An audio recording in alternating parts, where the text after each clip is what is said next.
You got your shades on? You break? What happened there, man? Shocking. I saw that. Oh, me boy. No need to be. No need I know to that. be at all. I know there's pink, and then there's pink. But my goodness gracious! Listen, don't worry about that. Don't worry about that. We get to that. Hey, welcome everybody. How are we doing? Hope you We're guys doing are having a good. fantastic weekend as usual, and I hope you're having a great Sunday as well. Welcome to the living room. As usual, it's me here, on Andre, with Mark and Philip, my good friends. And you're on We Global, and this is the living room. We just have great Caribbean conversation as usual. If this is your first time here, welcome, welcome, welcome to you. Hit the like button and join our page. You can join us as well on YouTube, on Twitter, and on Instagram also. And this is the place on Sunday evenings or nights or afternoons, depending on where you are, to have some good Caribbean conversation. How are we doing, guys? You're doing well. I was right to be back live, man. But I mean, jeez, Brian, I I can't can tell even you, find the Andre, you're contrast. doing peachy.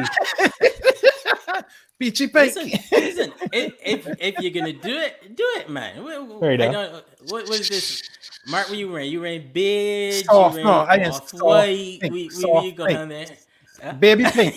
Baby pink is being out. Baby pink. No, Fair man, enough. no. I think you go hard with it. You go hard with it. So that's me. I in. Good man. Like, man. Fantastic. I in. So you guys what too? I good. I just taking life easy. You know, good week behind us, and one more week before after. You're Can't looking wait. forward to that? Yeah, man. I am. I taking guess some my time family off, being or in the what are you house, doing? but yeah, I taking that whole week off, boy. Very good. I What you looking doing though? forward. Cause you up there in the Midlands. Y'all could go anywhere out there though. Man, you know how it is. We I think we are tier 2.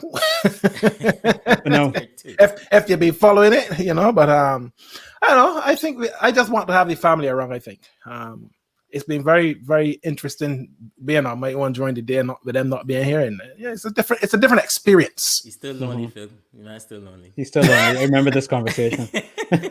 But I'm not the only one. Cause I don't know if y'all saw, and there was an article in paper today where a guy who reached out on Twitter said he was feeling really, really lonely on the back of lockdown, and Right. 230,000 people responded to him on Twitter. Oh, I thought you were going to say 230 people turn up at his Turn door. up.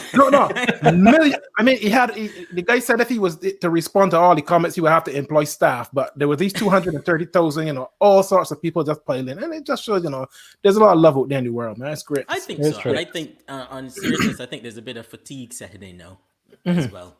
Yeah. Not necessarily that people don't understand. I think people still understands. Is that I just think people are just ready to just get on with life and get back out there moving around. It was okay for the first 2 months. Oh, it became a bit burdensome by month 4. Now you're looking at 6, 7 months in, and now it's looking like if a cycle is happening, meaning that you could potentially be still in it again for another 3, 4 months down the road. Yeah. Folks are just going, no, I can't. Yeah, it's do just very this anymore." restrictive. So you don't have the freedom to plan things and do stuff. And No. and to be honest, certain authorities are not making it easy when it comes to clarity. What do you mean by certain We authorities? You talking all in this code. He talking in code there, though, man. What are you really talking You about? think they're listening in or something? What do you mean, man? You never know. So Certain these are authorities up by you, or authorities in London, or authorities where? A bit of Explain, both. man. A bit of both. Manchester rebelling up there right now, aren't they? Man, them I just think want- those are not the right words. I've seen those words splashed all over newspapers, but it's just the Listen, rebelling at the moment. the council in Manchester are just standing strong and saying, look, if we're gonna go into another total lockdown, at least have the right financial instruments in place for the Listen, businesses. For That's our it. Caribbean audience, we have a 3-tier system here in the UK. Okay, the government have decided it is tier 1, 2, or 3, and tier 1 is medium, tier 2 is high, and tier 3 is very high. So Start home. I live in tier 2 Hey, at the moment. Bernadette.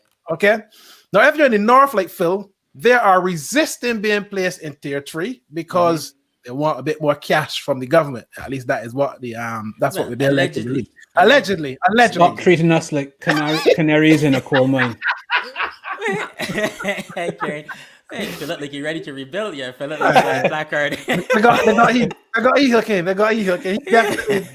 But I have to say, I'm full of admiration for the 10 Manchester authorities who are rallying together and think so. trying to make sure that they get what is fair for people in the region. It's the right thing to do. Yeah, I definitely. think so as well. I think so. Well, hey, Sue Springer, see your stuff there. Indeed, total confusion as well from the authorities. You like fill up from the authorities. I didn't say confusion. I said on clarity. That's all right. That's all right. That's Choosing all right, my man. words very carefully. I Very can right. see that. I see you never know. choosing them carefully. That's all right. That's Yeah. all right. But look, I Never think know. we going forward. Hopefully, half term is a little bit of a circuit breaker, as everyone is calling it. Kids stay home. I hope people behave themselves and stay home.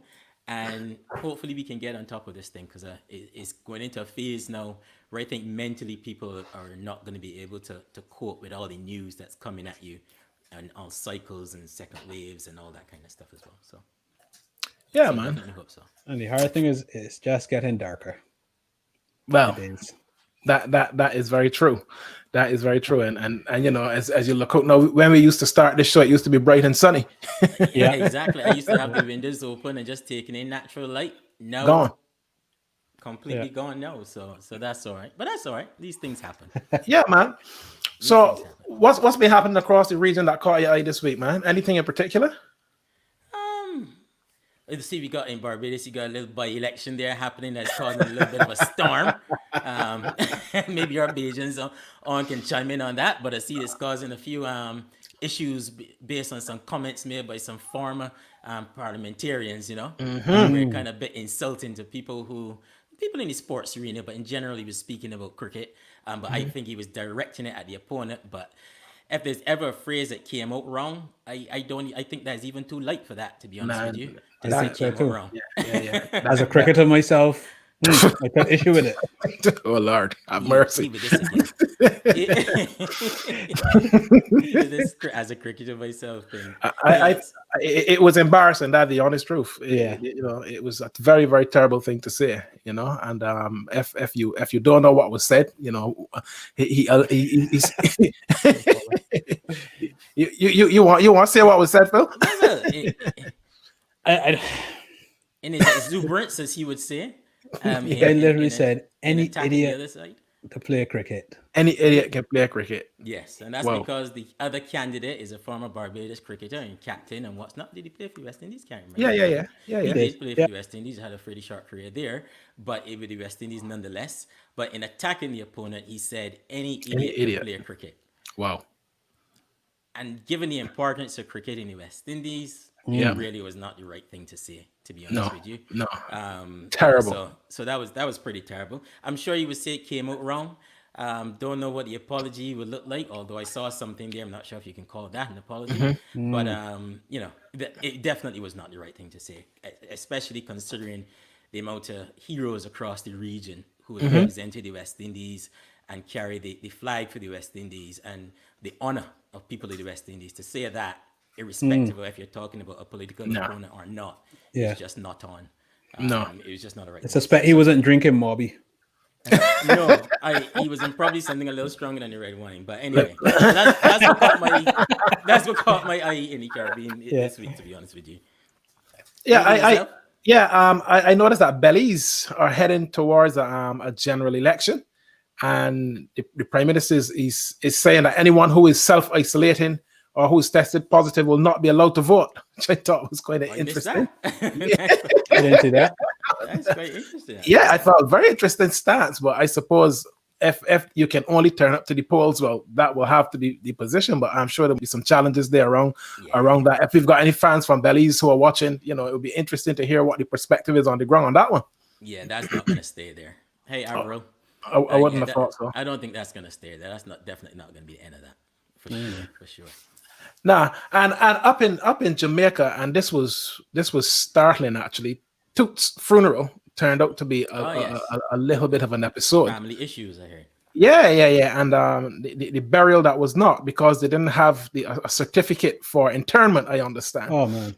And you know, there was this long motorcade of everything, and people turned it, and then the body couldn't be buried. It turned out to be quite embarrassing actually. Yeah. And It's sad. it's a very sad thing to think about, you know, the whole his life and his music and his legacy, and then just have this issue right at the end, which is really not good enough at all. Indeed, So indeed. we'll be able to see how that swings. Yep. Okay, I mean, so let's get to it and let's go. So what got to you to go and buy the pinkest shirt in England? The killer And flamingo. I'm here looking at the camera. It's actually reflecting of me. It has me look a Cheeks little look rosy, younger. I man. think it take off a few years, you know. I think so. Couple Cheeks look years, rosy. okay. Who have we got in the living room today, man? Well, this is Breast Cancer Awareness Month, and we thought as guys we should have that conversation as well, and bring some ladies from around the region into the living room. You know, as we say all the time, in our eyes we see the Caribbean as a state and the islands and country within it as simple, little states within that state, so to speak. And that's the way how we look at everything. So the breast cancer conversation is a Caribbean, a regional conversation. So we thought that we would do that today in the living room as well. So today we have Shalane from Jamaica. We have Melanie from Guyana, Betty from Barbados. We have Marcia from UK of Jamaican heritage. We have Nicole from Trinidad, and we have June from St. Lucia. So a full house in today, guys. Yeah, and for a really important conversation. You know, when we first muted this, it was like, nah, this is not a conversation for us to have. You know, we need to get somebody to come and have this conversation. But actually, this is a conversation for us. Yeah, but we weren't Definitely. sure if we could lead it really and truly. I think that was the main thing. We were like, should we not? Is this one that ladies should lead? But everyone that we spoke to be honest, has said no. Men need to be in this conversation too. Notwithstanding the fact as well too that men also get breast cancer as well. And we tried to get someone on, but we weren't able to get someone who could come on today as well, a man. But I think, we should have the conversation. We have mothers, we have sisters, for me, 2 daughters, and Phil yourself. And then also we have wives. So we should be in the conversation. So why not? So I think we should. Oh, go ahead, Mark. I was going to say before you bring them in, 2 things. I just want to remind our audience that we are running a GoFundMe campaign to raise funds for Caribbean charities. We've set ourselves a target of raising £1,600, and it would be really, really good if you're watching this evening. Help us to reach this target, because it's so important, particularly in this season where there's a lot of support needed out there, and we want to make sure that we are doing all that we can at We Global to support everyone across the region who are going through these journeys at the moment. So please go to the GoFundMe page and look for the We Global Breast Cancer Awareness Appeal and help us to get up to that target. Indeed, indeed. Okay, well, let's let the ladies in. They've been waiting, hearing Mhm. us talking our usual as we reminisce. Ladies, Hi, Hello good and how good evening. are we? afternoon. Wow. Hello, good Good afternoon. evening. Full Wow. house. Squeeze it here. You feel squeezed out. That's what it looks like when we've got a full house on V Global, man. But it's That's also true. welcome, ladies. Welcome to all of you. You know, it's been a wonderful opportunity to get to know you over the course of the last couple of weeks. And listen, we're just looking forward to learning, listening, and contributing this evening. So, Indeed. welcome to the living room. Thank you. Hi, thank you. Thank Thank you. you.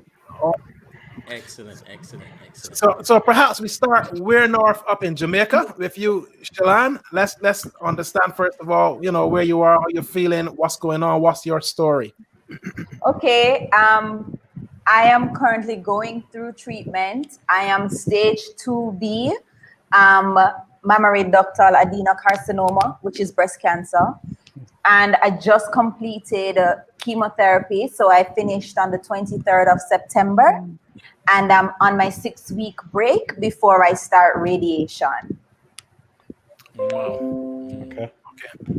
I'm sure a lot of those who are watching today, you know, will understand this journey and what it means, and you know, I'm sure they will connect with a lot of what will be said. So you're right in the heart of the journey.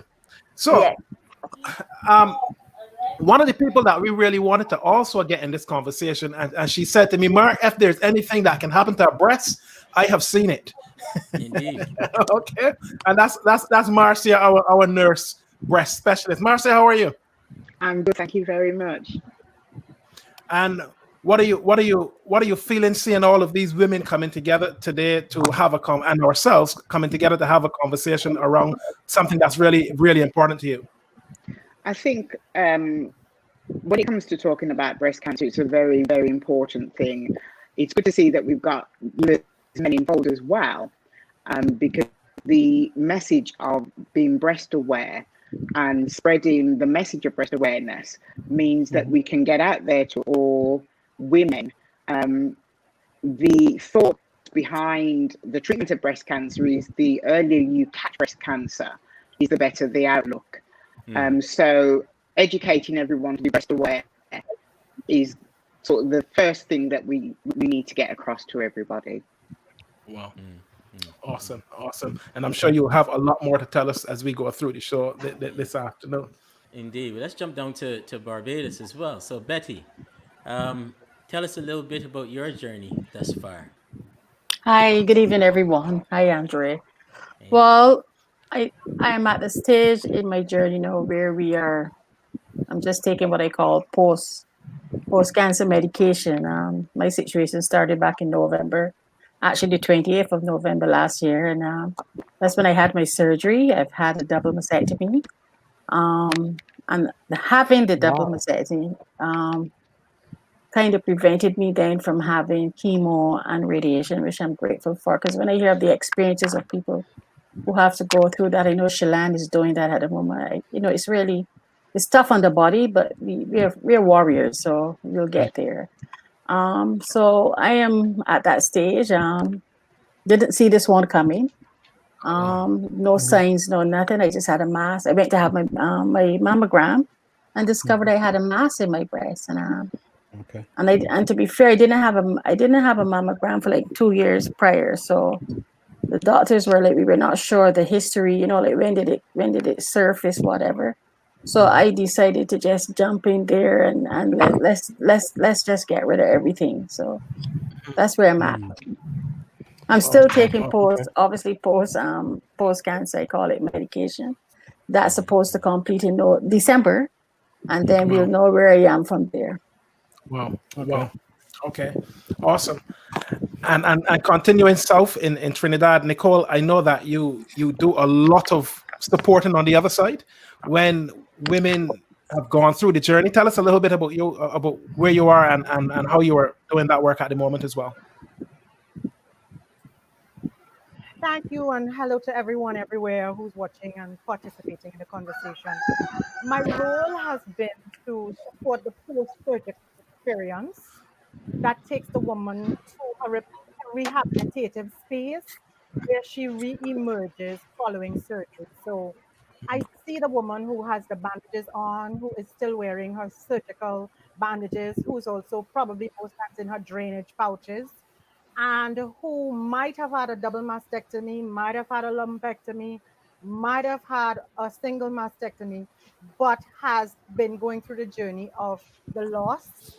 And again, her femininity is challenged, her sexuality is challenged, her image is challenged. And so my role is to make her in a compassionately movement in terms of the way I operate. I have to make her feel good about herself. And I have to also reassure her that her femininity has not been lost. And I make her look really sexy, really good. And so that's the beautiful part of it. So my role is really about that surgical journey that re-emerges into the activity that happens on an everyday basis. Wow. Awesome. And Melanie, there in Guyana, thank you so much for joining us today. Also, let's hear a little bit about your story initially. All right. Hi, guys. Hi, everybody. Now, I actually live in Trinidad now, but I'm originally from Ghana. I was raised in Ghana. About 22 years ago, I discovered a lump. Ran to my sister, who's a vet, for her to check it. Andy? And discovered a few months after that, after seeing one doctor, who said that I was 29 years old and therefore too young to have cancer. Went to a second doctor. I was satisfied with that explanation. Not that I wanted to have cancer, but it seemed a little strange because he wasn't suggesting any kind of further investigation. His response was, let's look and see, wait and see what's going to happen. I went to another doctor who suggested a double mastectomy. He told me all the 1,000,001 stories about women who refused to do the double mastectomy and therefore later died. I chose to ignore him. I'm sorry, but I chose to ignore him. I had a lumpectomy. He did the lumpectomy. He staged it as stage 3. I was then lucky enough to be able to go to the United Kingdom. I was in Ghana at the time. I was able to go to the United Kingdom where my cousin assisted me in getting further investigations done. And so on doing a needle biopsy, we realized that a piece of the lump was left behind. So I had to go through a second surgery at the time. And then I moved on to Zimbabwe, where my brother was based, and did my chemotherapy and then my radiotherapy, and then returned back to Ghana. I lived there a while, met my ex-husband, who was Guyanese, living in Trinidad, and I would come up to Trinidad every 3 months to have my tests done for about 3 years, and then it went down to 6 months, and now I'm doing annual tests. 22 years later, I still do my tests to just make sure that nothing is there. I do my ultrasounds, my mammograms, all these sorts of things. Most of my role right now is more of a support role. I have a few friends. I've gone to a number of support groups. It's always hard to hear. My stomach churns every time I hear the horror stories about what people go through. And 20 years later, and it still gets to me. But now it's more one-on-one for me. With friends, I've lost a few friends, unfortunately. But those that are still around, we kind of try to take turns. One of the most hated things for me is to have to go to do my checks on my own. To have to go to a doctor. I have to take the day and I come home and collapse. So I try to go with some of my friends, and when they have their checks and make sure, hold their hands, make sure they're okay, talk nonsense and make jokes. So of course. Where I am. Awesome. Yes. And June there in St. Lucia.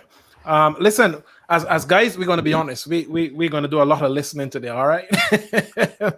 Because that our role in the conversation is to listen and learn today. That's the honest truth. So, June, you must have heard a lot of familiarity in what you've heard so far. What's your story so far? Well, my story is I work at the hospital, and on night duty, I accidentally, my breast accidentally touched the desk where the doctors were, and it hurt, and I went like, ouch. When I did that, I felt a lump, like I said, but I hadn't felt it before, but the breast was kind of painful, you know. So we went into the staff lounge, and there was a nurse friend of mine and a doctor. They did when they examined it, they said, no, you have to do a mammogram. But then when I did the mammogram and I returned with the mammogram, the doctor who saw it looked at it on the screen and said, there's nothing there. There's nothing to worry about. There's nothing there. Put it back in the jacket, but I'm still going through pain. A few months down the line, I said, no, I couldn't take it anymore. So I on night duty again, I went to another doctor who told me, no. I'm going to refer you to the surgical team. So I went to the surgical team. Dr. Greenidge, my darling. Dr. Greenidge did the lumpectomy. And after about 3 weeks to a month, they told me it's cancer. You got to remove it. Wow. I think I heard everything else, but when he said cancer, I don't think I heard anything else he said. That's true. I don't think I heard anything else. I stood there, but I don't think I heard anything else. That's true. And after a while, he told me, did you hear what I said? I said, what did you say again, Doc? And he told me, no, all I'm telling you now is it's cancer and you have to do something about it. You are supposed to come in on Monday for us to do the surgery. On Sunday, so we can do it on Monday. Trust me, I left Victoria Hospital that day and I'm heading home, and that was the longest ride home ever. Wow. And when I got to the house, I'm smiling to everybody on the way home. Like nothing happened. Smiling because I'm an internist anyway. Smiled at home. When I got home, I passed through. My son was in the front room. Passed through and went to my bedroom. And I sat there and I cried. I cried. Because what happened is I'm a single parent. I raised my children, and my twin daughters were now at Sir Arthur Lewis Community College. They were about graduating. For me to get that result when I thought things would have been getting better. Wow. I sat there, but an angel in the name of Marianne Begas called me. Nicole, this is where I know you. I know you, Nicole, because you came to Rich to Recovery.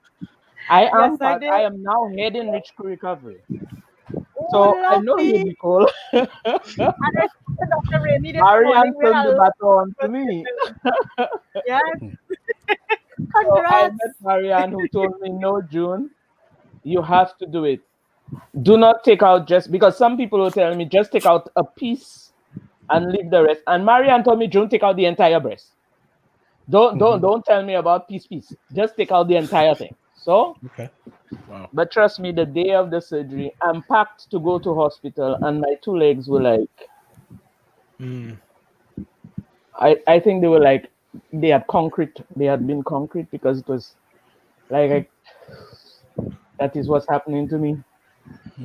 But then I went in, had the mastectomy, and after that, I had a lot of support in Marianne Begas, the Rich to Recovery, and the staff at Victoria Hospital, the doctors and the nurses that I worked with. Andre, Alicia is one. They were with me. They stood with me. I always do my markers. Do the markers so that they know exactly what is happening. So I was doing markers so much, after a while they told me, stop. You have to give it at least a year, and every 3 months I wanted to do markers. Make sure What are markers? Sorry, I don't know what that is. What draw blood. and they can tell you on certain numbers, they can tell you, because breast cancer is 19.3, sorry. So when they draw it, breast cancer is 19.3, colon cancer is another number. So when you go and you do it on the blood test, they can tell you whether you still have lingering cells, or if you are in remission. Oh, okay. I was just gonna ask a question there generally, because Junior talked about pain. Is pain sort of a usual you mean symptom? with the breast first? Yeah. Yeah, with the breast, with your initial discovery of a lump. Is pain a usual symptom that something is?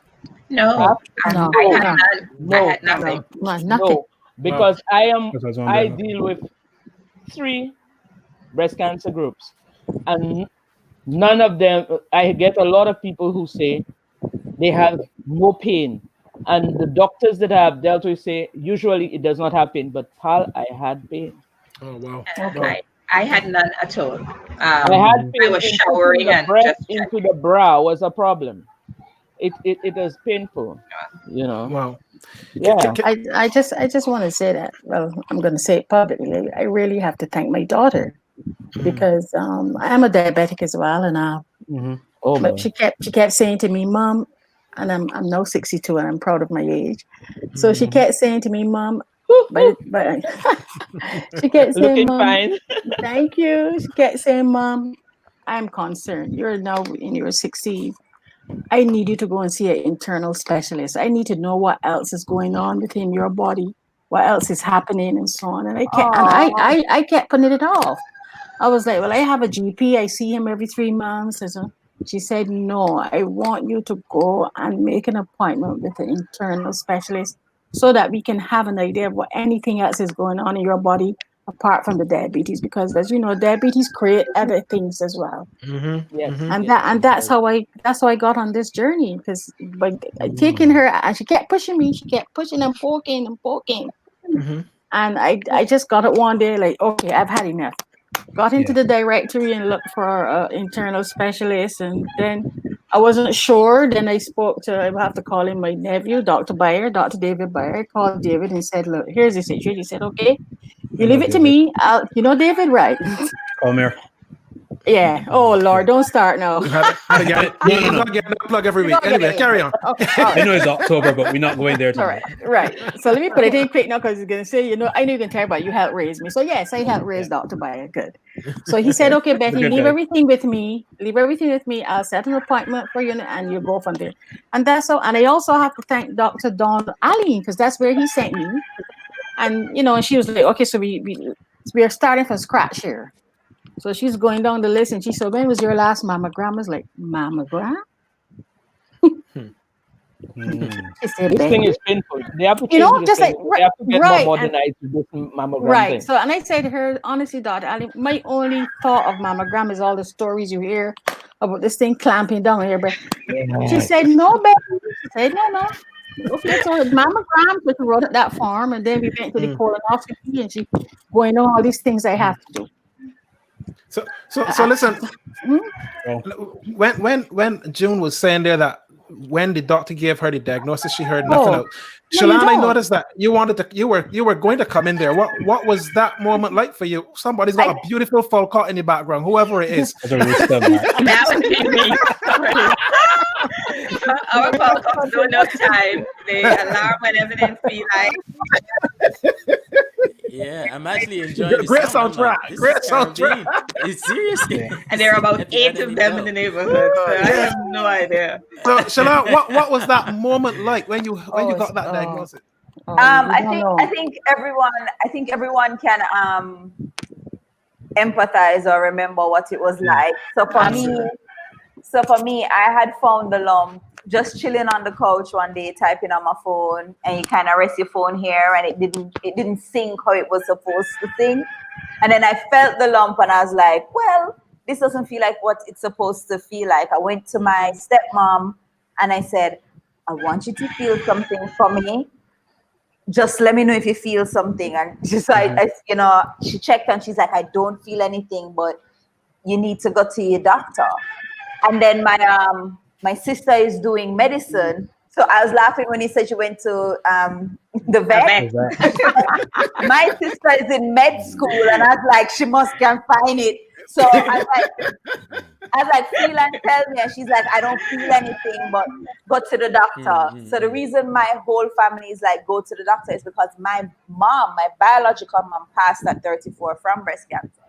So we've always been on alert for it. So the fact that I felt a lump enough to come to them, everybody's like, I don't feel anything, but go to the doctor. I went to the doctor and he said, I feel what you're talking about.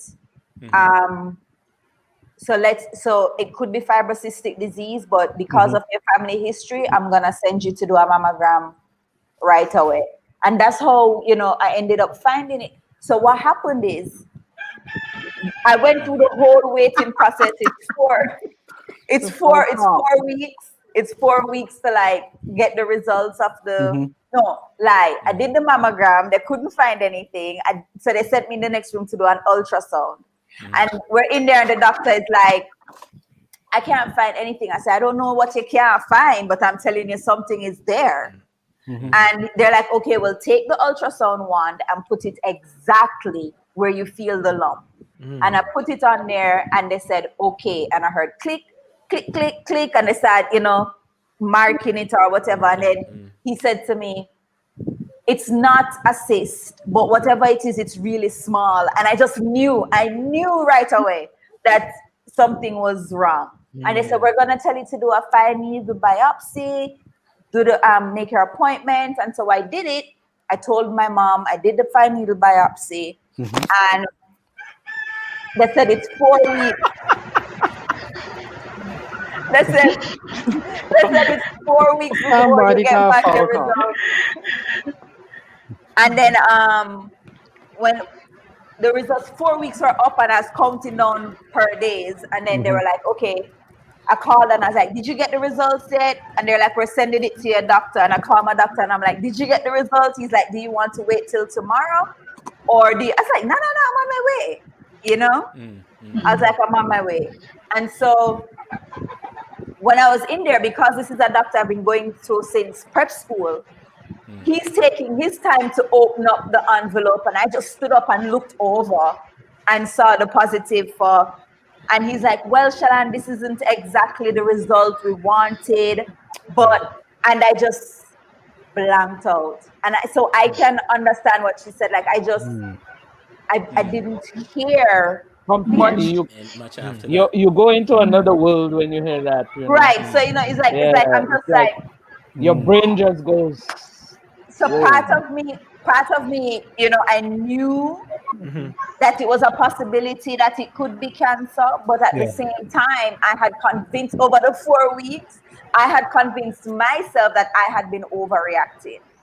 Okay. That it's just normal, my normal hypochondriac self, and I'm overreacting, and I bet you were gonna laugh and say, said this is 2020, and that's how this is in keeping with 2020. And I walked out of the doctor's office after I paid and everything, went into the car, called my stepmom, and I said I couldn't get her. I called my sister and I said, give mommy the phone. She gave her the phone, and I said, so the Dr. Ho just told me that it's positive. I have cancer. And she was really, really silent. And then I just started bawling. I don't remember driving home. Yeah. Wow. And then, but by the time I reached home, so my family is like this. My sister is watching, by the way. My family is like this. News spread like wildfire. So, because it's a large family now. It's like 7 girls. So by the time, so by the time we got home, everybody knew what was going on. And so I was just like, who's going to tell daddy? Because I can't tell him. And so my mom said she would do it. She would tell him for me. So, and then everybody just kind of got into go mode. Support. It was just like, okay. I had a lot of you call it a moment. Everybody has that moment. It's called the moment. Yeah. Right. So Once the result came back, and my surgeon here in Barbados, Dr. Lewis, he was amazing. But from the time he said to me, Betty, I just want to let you know that the results are back and it's positive. I didn't even think I heard positive. I just heard the results are Exactly. back, and so when I left his office, I left smiling, like, okay. It's when I got in the car and I started to drive, I couldn't swallow. Okay. I was like, Yeah. I called my Mercy. daughter, like, you pull over. And she said, Mom, just park on the side till you get yourself together. You will never forget that moment. You will never forget that Never. moment. So, No, Marcy, I No, wanted you to bring you never in do. a second to look at the beginning, the early time, because you heard slightly two different stories there. Betty, who probably wasn't even thinking about it, Oh, Lord, went to the no. doctor at the behest of her daughter, and then Shalane, who found it accidentally. And what should you be doing? How often should you be checking? From what age? What Can you just share that with you guys? Marcia?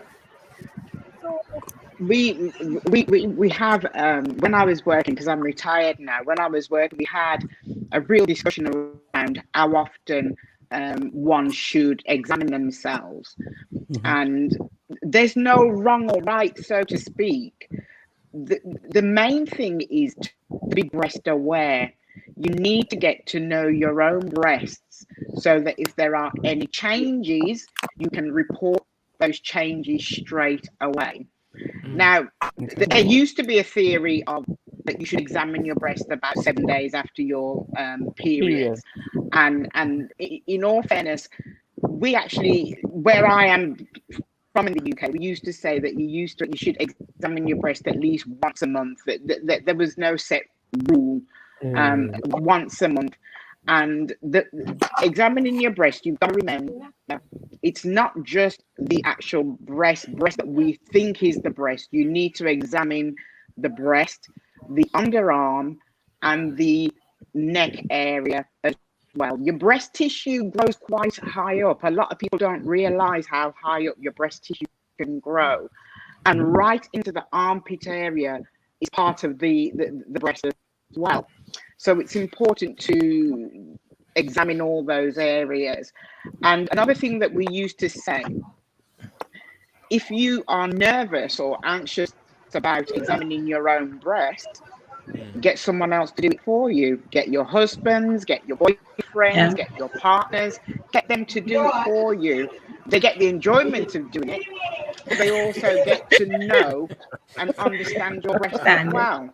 Wow. And it is just, I cannot stress how important breast awareness is. I really can't stress how important that is. And as a man, I always remember. Sorry. Yeah. Is this sorry, Shalane, but I was going to ask: is this something men should be doing regularly as well? I don't know that I would agree that men should be doing it regularly, but I do think that knowing that men can get breast cancer, that it's, and especially.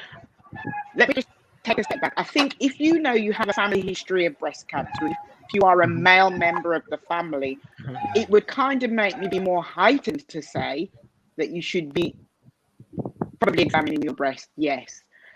We know that breast cancer is not very common in men, but it is not impossible. Certainly here in the UK, we used to see maybe 2 in every 100 women.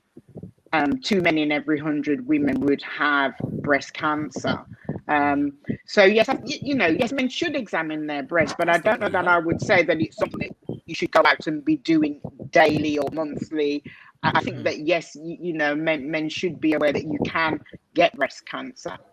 But certainly there are other cancers that men should also be thinking about as well. Yeah, I was of the school that you should check yourself at least once a month, which I did. But I do know that I don't know if it was a bit of pre-apprehension. It was not in my family, as far as I'm aware. I know I lost an aunt on my father's side who was very young, but nobody can say what had happened and why she passed. And usually in the society we grew up in Guyana, if nobody spoke about how somebody passed away, it was usually cancer. So we suspect that was the situation with her. So I never really thought of it as something that was likely to happen. But I did do the checks as I was supposed to. I menstruated very early. Before I even entered secondary school, I was just out of primary school when my cycle began. So I always knew that there were things about my body that I had to keep an eye on. And so I would have been checking on a regular basis, but for some strange reason, for about 2 months, I didn't check. I didn't do the tests that the doctors would recommend, the checks that the doctors would recommend. And then I was just in the shower, and I felt this thing, and it was almost in my armpit, and I called my boyfriend. I was like, feel this. And he said, I don't remember that. Yeah. I was like, I don't remember that. And I was like, yeah, this seems it was an unusual feeling. It didn't burn, it didn't itch, I had no such sensations. Some people say they had pain. I didn't have anything like that. My cycle was perfect, on time. I had no fluctuations in my body. Coming out of chemo, that was a very different thing. But it was a very different sensation to have to go through. The thing about that people may not understand about chemo and even radiotherapy to some extent is you go in feeling fine. You look okay, there's nothing wrong with you, you don't have a cold, nothing. And then you come out in the most excruciating pain. Everything hurts. My nails turned gray, almost black. I used gray nail polish for a very long time. Your hair fell out. I went into a coma at one point out of nausea. I didn't tell my doctors that I had caught a little cold just before my next dose because I so wanted it to end. I was like, let this be over. And the next thing I knew, I woke up. I could not hold down even a chip of cracker. I would nibble on the cracker and throw it up. And I couldn't even, I forget about water. And I woke up a few days later in hospital.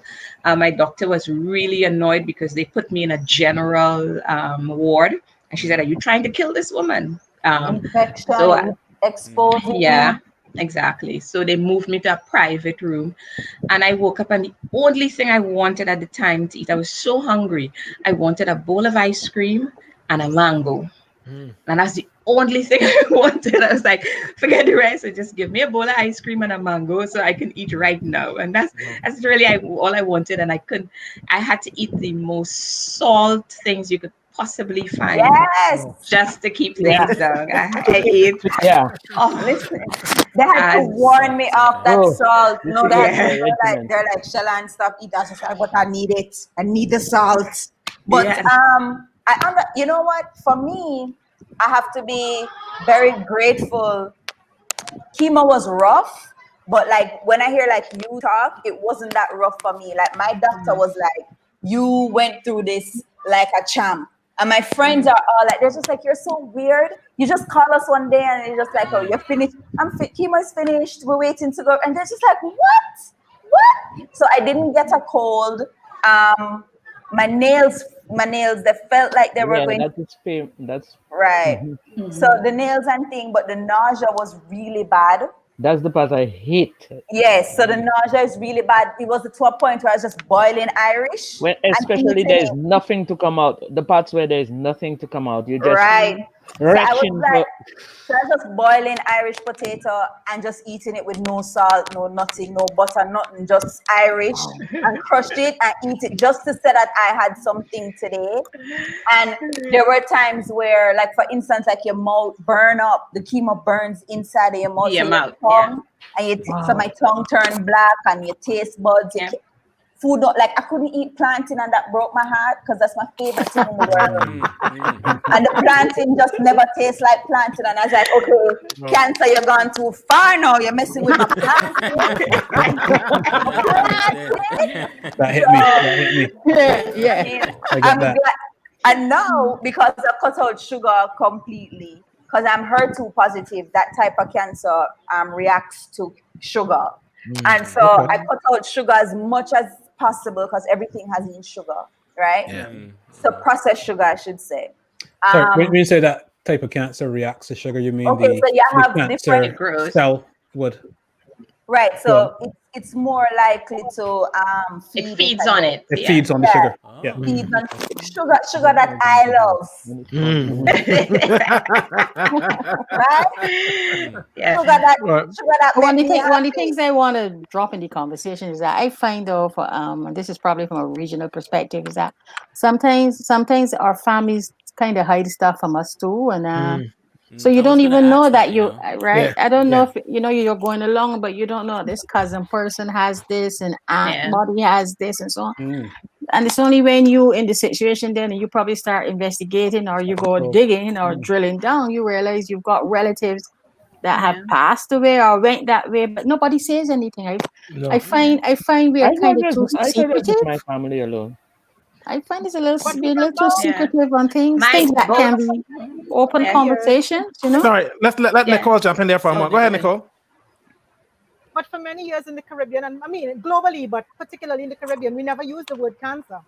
We always big C. said No, the big The C. big C. So they have that thing, Yeah. So we have because also. of sin I to had say this cancer. conversation. Mhm. I had this conversation just recently with a group. that when we use words that are not applicable, we actually diminish the value of that experience. Yeah. And then we're not able to share that experience appropriately with those that deserve to know about it. So it's good that we have come this far, but Yes. still there are some conflicts that are So still I not agree.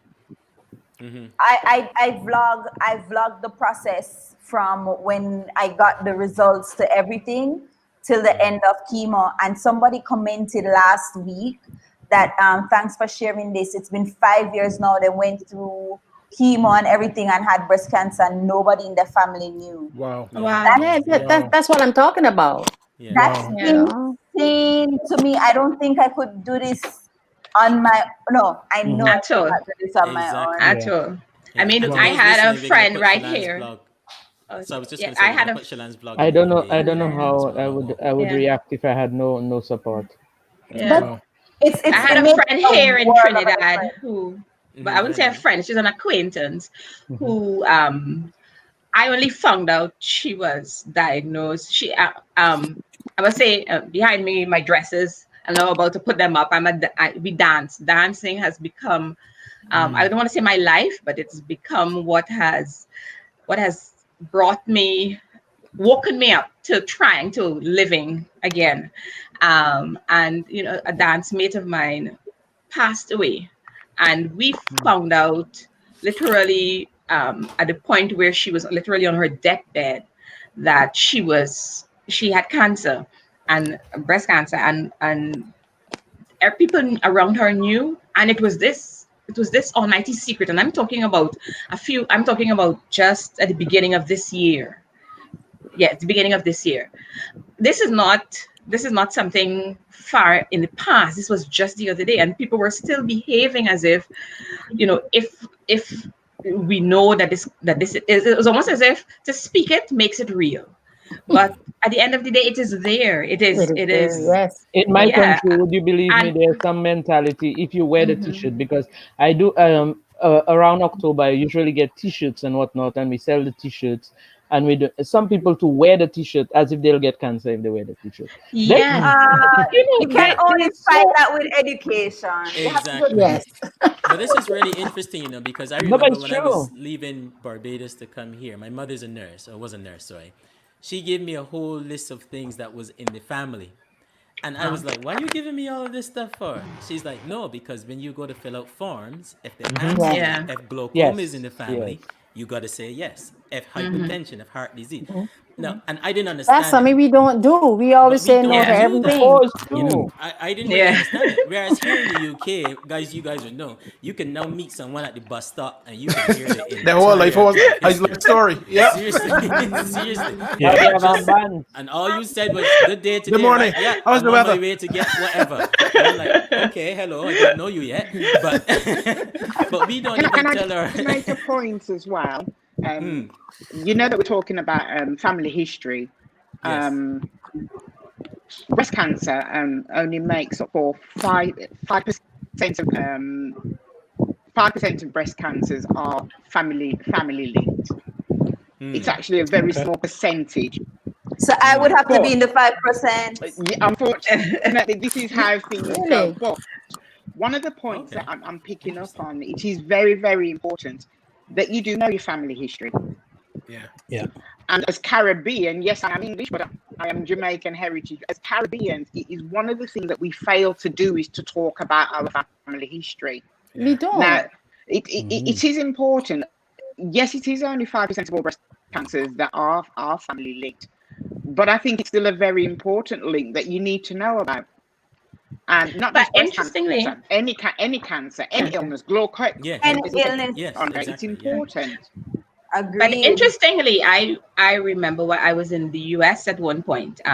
We thought we saw some form of mass, and I was able to get some gene testing done, and it showed that the type of cancer, which is hormone positive, was not, my specific type of cancer was not genetically linked. But following that, I have an older sister who has since been diagnosed with breast cancer. My father's twin brother has prostate cancer. So it's, so it's something is there. I mean, we don't know specifically what it is. At one point in my life, I was in the Soviet Union right after Chernobyl. Like Chernobyl was this month, we were there the following month. And I was stationed, we were based in Kiev. Now, we've had a number of friends. I've had one person who passed away, who was based there and passed away. Now, all of this could be coincidental. And I have one friend who lives in Trinidad right now, a young man who studied with us, and he has cancer as well.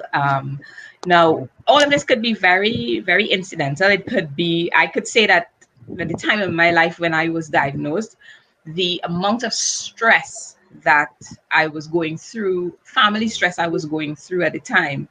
And at the time, because of that family stress, I was out of the house more than I was home. And that I ate Chinese food for about 3 months for lunch and dinner. Not kidding you. I knew the menu in English and in Chinese. I had gotten to that point, Wow. And I ate that, and there are all sorts of links. The unfortunate thing is that because it is still so many things are unknown about it, whether it's hereditary, whether it's environmental, whether it's stress related, whatever it is, it leaves you. So I didn't smoke. I'm not a smoker. It never interests me in any way. A glass of wine is the most I took for most of my life. And yet at the age of 29, I'm told I have breast cancer. And I mean, I didn't kind of lose my mind. I lost my mind. I thought my life went on cruise control for many years. My family said, don't die. So I didn't die. My friends wanted me around. So I was there. Whatever anybody wanted, I just did. I just existed. I wasn't living. For many years, I can say I was not living. I just did what I was expected of me. I did the tests. I went here. They said, go there. I went. And that was my life for many years. And again, I come back to, I remember standing in an ATM, and a friend called me and he said, and he doesn't even know the effect he's had on my life. And George said to me, Melanie, you remember I told you my baby was born yesterday? Well, she passed away. Within hours of being born, she passed. And for years, I had been behind my significant other to dance with me. This is the one thing I wanted. I can't sing to save my life, but dancing was, for me, the expression of the music that I loved. And I was like, dance with me. And I would buy shoes. I did all sorts of things to try to convince them to be part of this. And for nothing, I couldn't get anybody. And that day, I remember standing there and I looked up, and there was an ad for Writing Center of Excellence. There were going to be a class within half an hour of me standing there. And the money in my hand was the exact amount of money for the class. And I remember saying, I don't know what you're trying to tell me, but I think I'm hearing something. And and I walked straight into the class, and it was the beginning of my absolute love affair with dance. And as I said, I believe it saved my life. It saved my sanity. It has kept me, I believe, healthy, because every time I get stressed, I can go. That's a place I can go to. We compete, we perform, we do, my partner and I, and it has brought me through to a very different plane. And without it, I don't think I would be here today. I would I would still just be on cruise control. Can I put a question to Marcy and probably Nicole? I mean, I am single, but I am not on the market. You know, I think I have made my contributions already. And I've made my contributions, and I'm just in case anybody was wondering, right, Betty? Yeah, Jessica. But I want to find out. I just want to throw it out there. Like, I know there's so many young people. Like you said, you got your cancer at 29, and I think there are women who are much younger than I am, who is faced with this situation or this challenge, whatever you want to call it. And I'm wondering, how does it impact as it relates to their relationships? You know, like you tell your boyfriend that you've got breast cancer, or you know, like your husband. Because I find women, some women, not all, some women are so so focused on the relationship that sometimes they probably look past their own selves, and probably not, you know. So let's say that the cancer requires chemo. I've known a young lady who refused to do the chemo, and she's no past, she's gone. And you know, like why? Because of her hair. Why did she refuse? She didn't want to do the chemo because she felt as she lost her hair, her other half would not see her as attractive.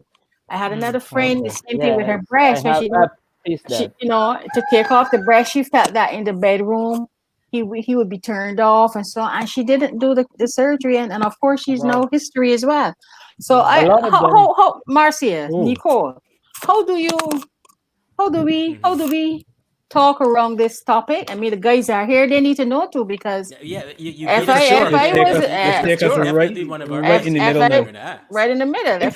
I was in a relationship, I would want to know when I come home from the hospital with the bandage and the drains, like you said. I was in that state. I would want to know that person who was in my life was like, you know, you're there, you're giving me the right support and so on. How do we deal with that? How should we handle that, or how can it be handled? Wow. I think information. That's very important. You know, this is a serious topic, because I've had group members who have died because even their husbands. Nicole, there's somebody you know very close, but I will not mention. They are deceased. The husband, they would be like the perfect couple in the public, but at home, he told her she was no more a woman. She's no more a woman. He's not attracted. When he met her, she had 2. Now she has 1. You know, and that is not one person. I've had about 3 of them, and there's even one that the husband turned the children on her. Yep. And she had to leave the house to go and live at her sister. Ended up dying a few months later. She probably died of a broken heart. More so than the cancer. She ended up with lymphedema, but again, more so than the cancer. And everything is stress. Because that's the enemy of cancer. Yes. Let's see Nicole on this point. Many times that whole sense of femininity, the minute you get that news, you don't think about anything for a good while, for a long while. That's right. I've been interacting with women for 22 years and counting, and a diagnosis immediately after, as you've all said, you go blank. But then the other thing you do immediately after that is you have to react and respond. So you know the next thing is, when is this surgery happening? And how fast and how soon, and when is chemo and when is radiation, and when can I go to the beach? Yes. Nicole, can I interject? Marcia, can I interject? Because you're saying that from a medical standpoint. But then, yes, I'm a feminist. I'm a strong woman. That is how I am looked at. I'm a very strong woman. Right. I may look more masculine than feminine, right? So I tell myself, and I grew up with boys. So it's like, if you complain too much, you're weak. You know, that kind of way. So yes, I was told, And I said, let me tell you something. This thing, I'm going to fight you. I'm not going to bow for you. I'm not going to stop living for you.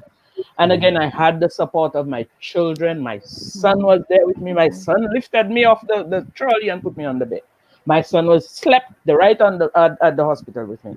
I was surrounded by people who, and then after a while, I told myself, well, I continue. I started doing my business, living life and helping others. But then from the time a lot of people are diagnosed and told you have cancer, they get this mental block forever. But you're supposed to have it, according to Marcia, for a little while, and continue. If you don't continue, then you are giving the cancer edge on you. So when length on you. Right, I want to so- say this. Mhm. Go ahead, Shalon, and then I'll continue because I have lots of stories to share about coming in the We want to hear them. I want to hear them. So I and relationships. so Oh yes, sometimes I hear these stories. relationship wise, I never had a problem. Hang on. Let anybody fool you. If they love you, they'll, according to again, Marianne Begas, I'll always mention that lady's name to the day I die. If they ever loved you, they will love you with one or two or none. Correct. Oh, true. But Thank if you. they don't love you, that is it. There, you will know. Go ahead, You Shalon. know then. Yeah. And then Nicole. I never had a problem in that. Okay. Fair. Okay. Okay. Shall No, I say? I just want to have that feel homemade, because like you say, sometimes everything is good until you get home from the hospital, then it's a different kind of it's a different kind of vibe, if I could find a All right, better hold word. on. Eddie. I want to hear here, Shalon. Hang on. I want to hear Shalon Yeah, address this Shalon. point before you go on. Go Yeah, ahead. yeah. Well, when I sat with my doctor, the Dr. Reyes, God bless him, the first thing he said to me, he said 90% or 95% of this fight is mental.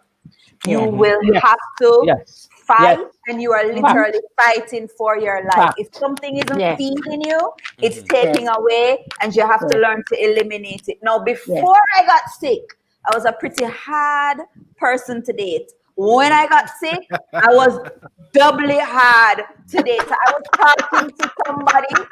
Well, let me tell you something. And I cannot no fighting with anybody for attention.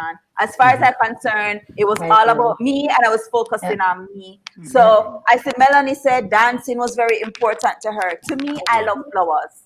If you're trying to court me, if you and I talking, you need to send me flowers. I love flowers. All right. The message is out. The message is out. Okay. And when I woke up from the surgery, there were no flowers. I said, my. interesting, but I won't knock it. Everybody's in shock because I literally got the results March, did my surgery in April. So we didn't wait. Right. But then as time went by, I noticed that everybody was coming to look for me and the person hadn't come. And so I said, you know what? When I told you, you said you could handle it, but you can't handle it. It is evident that this is too much for you. I can't worry and take care of myself and then worry why you're not What coming about you? around.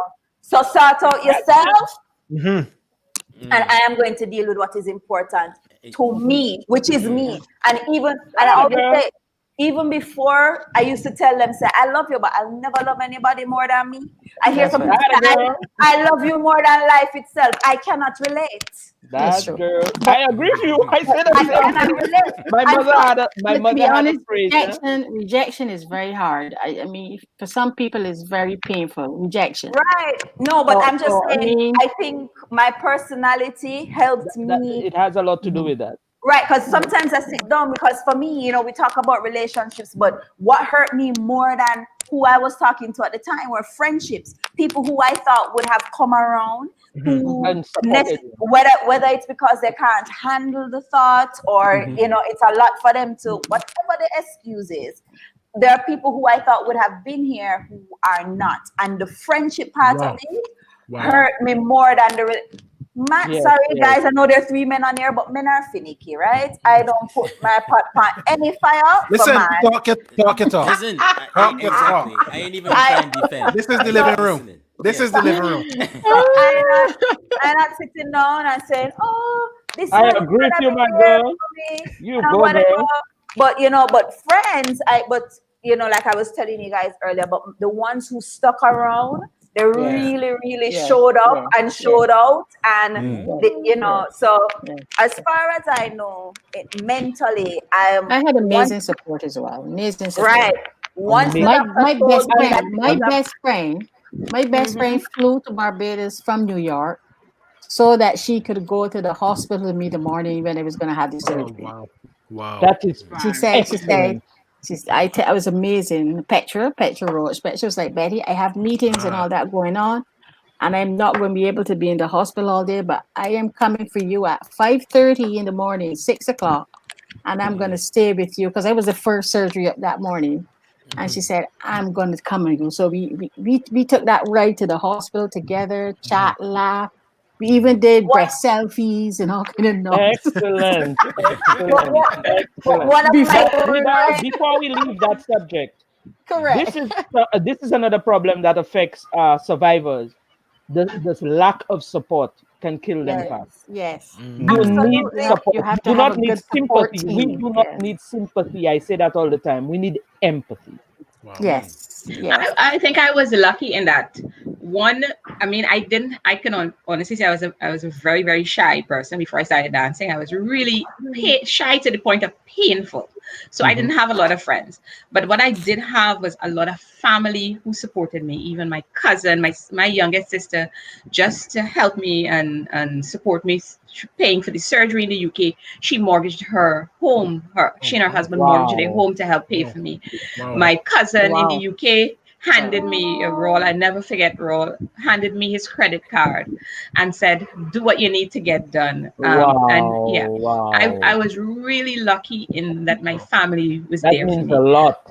My significant other, on the other hand, Oh, boy. in Yeah, Ghana, put up there's that something fire. called. Pop There on was fire. something. These There's men something then in really represent Ghana us properly at all. where the NIS continues to pay you if you're sick for a lengthy time. And my salary was going in my account. And when I got back home, my salary was not in my account. Oh, boy. I had plenty, and I was at a decent senior enough position that it was a significant amount of money, to the point where I even started a civil suit to try to get back some of that money. And then my father said, "You know what?" He said, "Melanie, let it go. Life will go on. It's just money." And then what hurt me is that I couldn't even repay my siblings for what they did for me. Wow. I couldn't give them back their money, but I was so today, because during chemo, my skin was hurting so much, I couldn't hug, and during therapy, I couldn't hug. So I remember going on a TV show in Guyana and talking about the fact that the one thing I really missed during chemo and radiotherapy was getting hugs. And my friends at work, and so they destroyed me. They made me break down every day because they would just see me and go, "Yo," and hug me.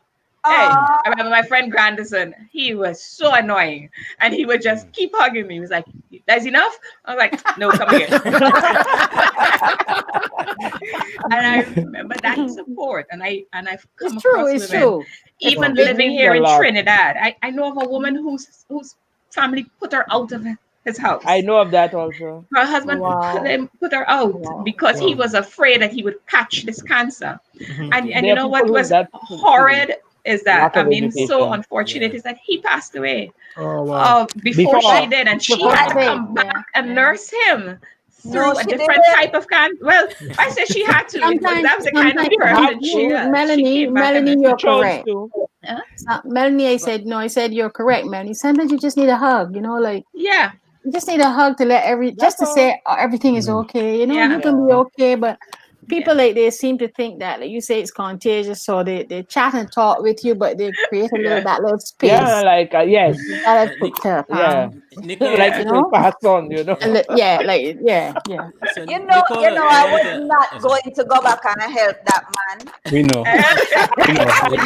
We done got our work out already, Shalana. We done got our work out. I think we figured that out already, though. Yeah. Wait, so you talk about don't put your I You didn't have to say part that, of a man. man. I just Like Roland, Spoil the don't say mood. that. I got it. But Nicole, I want to ask you something here, and guys, Nicole has a slight delay, so just let her answer.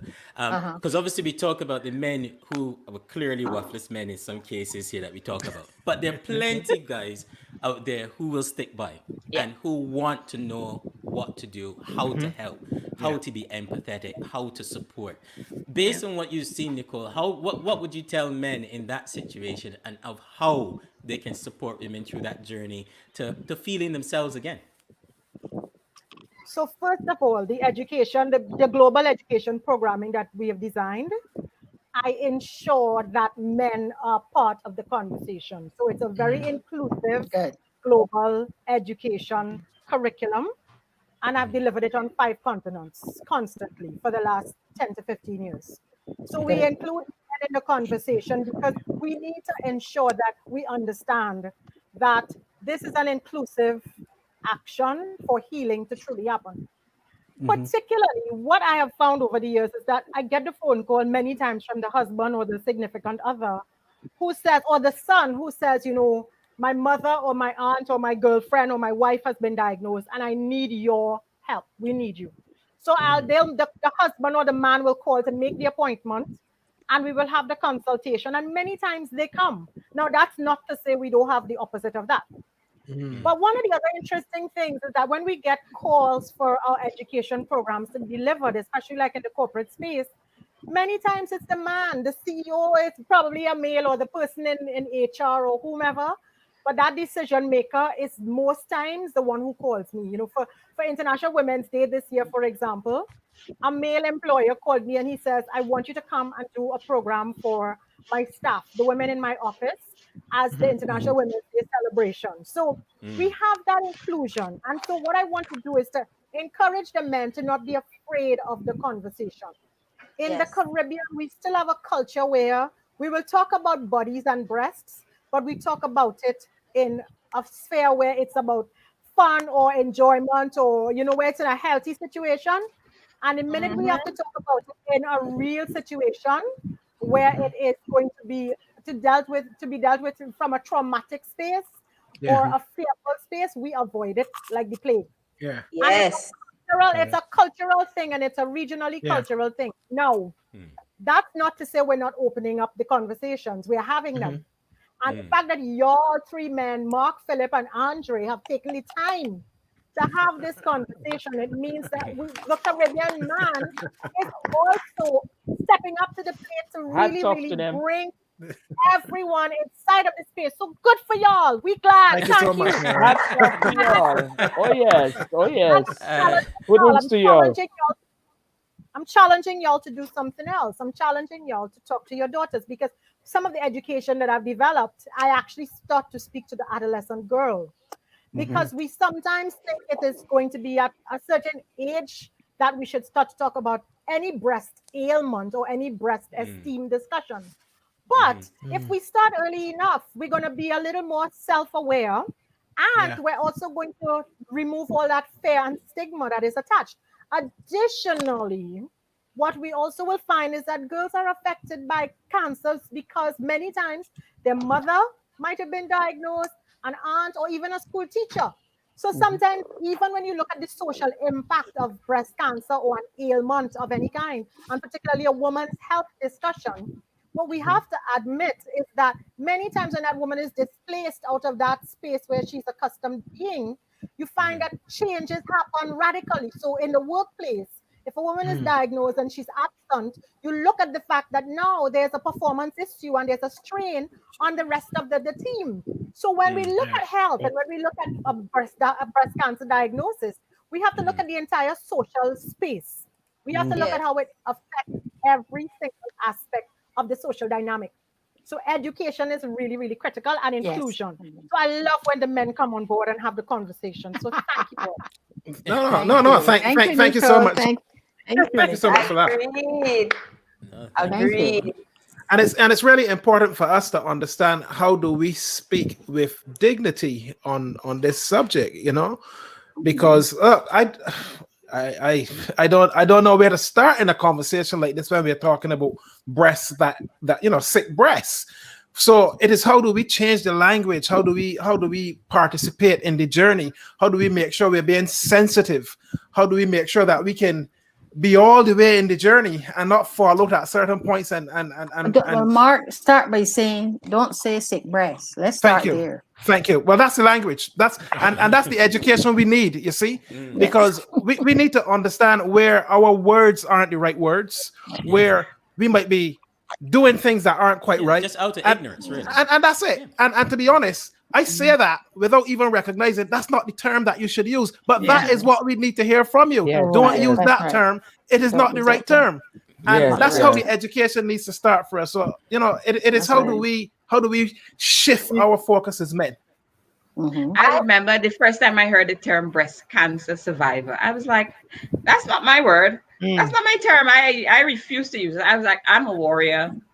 If you want to call me anything, you could call me a breast cancer warrior. I'm a conqueror. Don't call me no survivor. I am more than surviving, baby. Right. Wow. Yes. I'm a breast cancer conqueror. Okay. Oh, yes. But it's good that the men has an idea of like what, like how we see things on this side. And how you can react, and how you can react is because I'll be honest with you, once you've had that surgery, you come home and you are in a relationship or a marriage or whatever, you just want that with the dreams and everything. You just want that other person to just hug you and said, everything will be all right. That's all. That's all. Simple. So I want to address. Sometimes you don't even have to say anything, just a hug. Just a hug. Don't even say anything. Okay. I don't think because there isn't anything you can actually say, and I say this very respectfully to the men and anybody who's supporting you, that at the end of the day, it's only another person who is going through exactly what you're going through would have any idea of how to respond, because there's nothing that you could say that is going to be helpful to me. You will more likely annoy me by saying something. If you say something wrong. Likely take me No, off that's and be good to like, know too. really, just sit quietly, because you can't Just help be me. You there. can't say I'm so sorry because you didn't do anything. You can't say it will pass because it's going to be a while. You don't know that. Right? Exactly. But you see, all of these are things that men would say. Yeah. Yeah. 2 years later, I look at my exactly. 22 years Or give later, I false look hopes, at like myself you'll in be the okay mirror, when you don't know that. I was saying that 22 years later, I look at myself in the mirror sometimes. I mean, my choice not to have a mastectomy, I don't even think it had anything to do with pride or feeling that I would be, because I was 29, I would be less sexy to the man in my life or anything. I don't think I even considered him at the time. My thought was, at the point in time was, when God put me on earth, I came with all these parts. Unless there's something particularly wrong with it, I'm going back to him with all of them. So I was, and again, I always say like lucky. Well, maybe not. They grew there. yeah, but he didn't grow by magic. But when I went to the UK, I would love to see you if you were like this when you were born. They were offering something called a segmental mastectomy. A man can never get away with saying that. I don't know if they offer that anymore, but they offer something called a segmental mastectomy, where you're asleep, then they take off. It's like literally like slicing bread. So they take off segments, and while you're still asleep and in the theater, they are checking to see whether or not the cancer has spread past the tissue. Now it turns out that my cancer, despite the fact that it was originally diagnosed as stage 3, turned out to be a stage 2. They took out most of my lymph nodes in my right side and all of that. My lymph nodes in my armpit. But at the end of the day, I personally made a choice, and I was like, this is about me. This is not about anybody else. So even when I go to the beach, everybody's like, oh, you one breast bigger than the other. What you don't put stuff in that one side. I was like, no, this is what they look like today. Deal with it. I don't have a problem with it. If you have a problem with it, you need to look somewhere else. And this is me, and I am okay and comfortable in my own skin. I don't let anybody make me feel uncomfortable. Wow. Even if that is my significant other. My girl. Sorry? That's strength. Yes, Yes. I that is why Yeah. and I never really think of myself as a strong person. I know what I like. I've come to the point in my life where I know exactly the kind of things I want in my life. I'm 51 years old. If I don't know it by now, I would never know it. And this is who I am. Take me this way. I don't like cooking. I don't care to clean. I don't like washing dishes. I will iron. But I tell you those things. I tell you No, those okay, things. since I've had this surgery, I was supposed to have reconstructive surgery, and then COVID came, of course, and everything kind of went on pause. But I feel so liberated. I feel so without, oh gosh. Sometimes I leave the house and I go, oh shoot, I better go back and put on these prostheses, you know. But I just feel so good, just Do being you have a double free and or a happy, single and or just you one? know, He's got a double. He's got a double. Did you have I a had a double double. mastectomy? Yes, A double mastectomy. yes. So I So want to You when have I to look go in back and when I forth. look in the mirror, I just see a plain slate of just plain, and you know what I mean. I don't see no up and downs and no crosses. I just look and have a good laugh, Yes, and a new I'm always canvas, as chatting Nicole because said. Yeah. my friends that know me will tell that I had two beautiful big girls. So Okay. so so and I used to be always talking about my girls. So sometimes I look in the mirror and I say, "Hey, girls, you know, somewhere deep inside there, y'all still down in there, and we will still have that little chat." I just feel so cool, honestly. I told the doctor that when I went to see him, and he was okay, Betty. That's No, we don't have to admirable. fit the process. I said, no, I am good. I just want to feel like how I feel right now. So I hardly do, honestly. So I see. I wanted to answer somebody in the comments that was I think it's Adrian Lord. He was saying so breast can never be sick. I think that was in response to Betty saying, first off, don't call it sick breast. Yes. I don't think it's a matter of the breast can't be sick. We're literally on a panel talking about breast cancer. Exactly. It's an illness. Yeah. So it's not that breast can't be sick. It's just that you wouldn't walk up to a crippled person and say, "Hey, sick foot. Hey, who said I can't?" You Well, wouldn't say, I'm not sorry. I'm understanding Dr. Laura's comment. Yeah. right? So it's like you wouldn't walk up to somebody who is in a wheelchair and say, "Hey, sick foot." You know, Yeah. like Yeah. Exactly. Anyhow, women don't want to be. It's that's what I'm But I saying. think- If I have cancer, I don't want you to see me as someone who has sick breasts. That's all I'm saying. I mean, like, right. I it's think not I thought like, it was self-explanatory, but I get these comments yeah, all yeah. the But time that's on okay. social media. So That's all right. you Marcia, know, someone asked just now if black women are more susceptible to breast cancer. What do you see out there as far as the research is concerned during your career? Um, in terms of black women and breast cancer, my experience, obviously, going from a UK point of view, no, it's not that black women are more susceptible to breast cancer in the UK. We do know that when, or the evidence that I've had or dealt with in the UK, when black women have developed breast cancer, we're not sure as to why they are presenting with quite high graded breast cancers. It's not to say that they're not treatable, because the majority of black women that I've dealt with have actually gone on and had very successful surgery, chemo, radiotherapy, and are warriors for breast cancer. I think it's really making sure that they have the correct treatment. Things have advanced so much over the years that we have targeted therapy. We know, for instance, if you have a certain marker on your cancer, I've heard one of the ladies talking about HER2, which is Herceptin.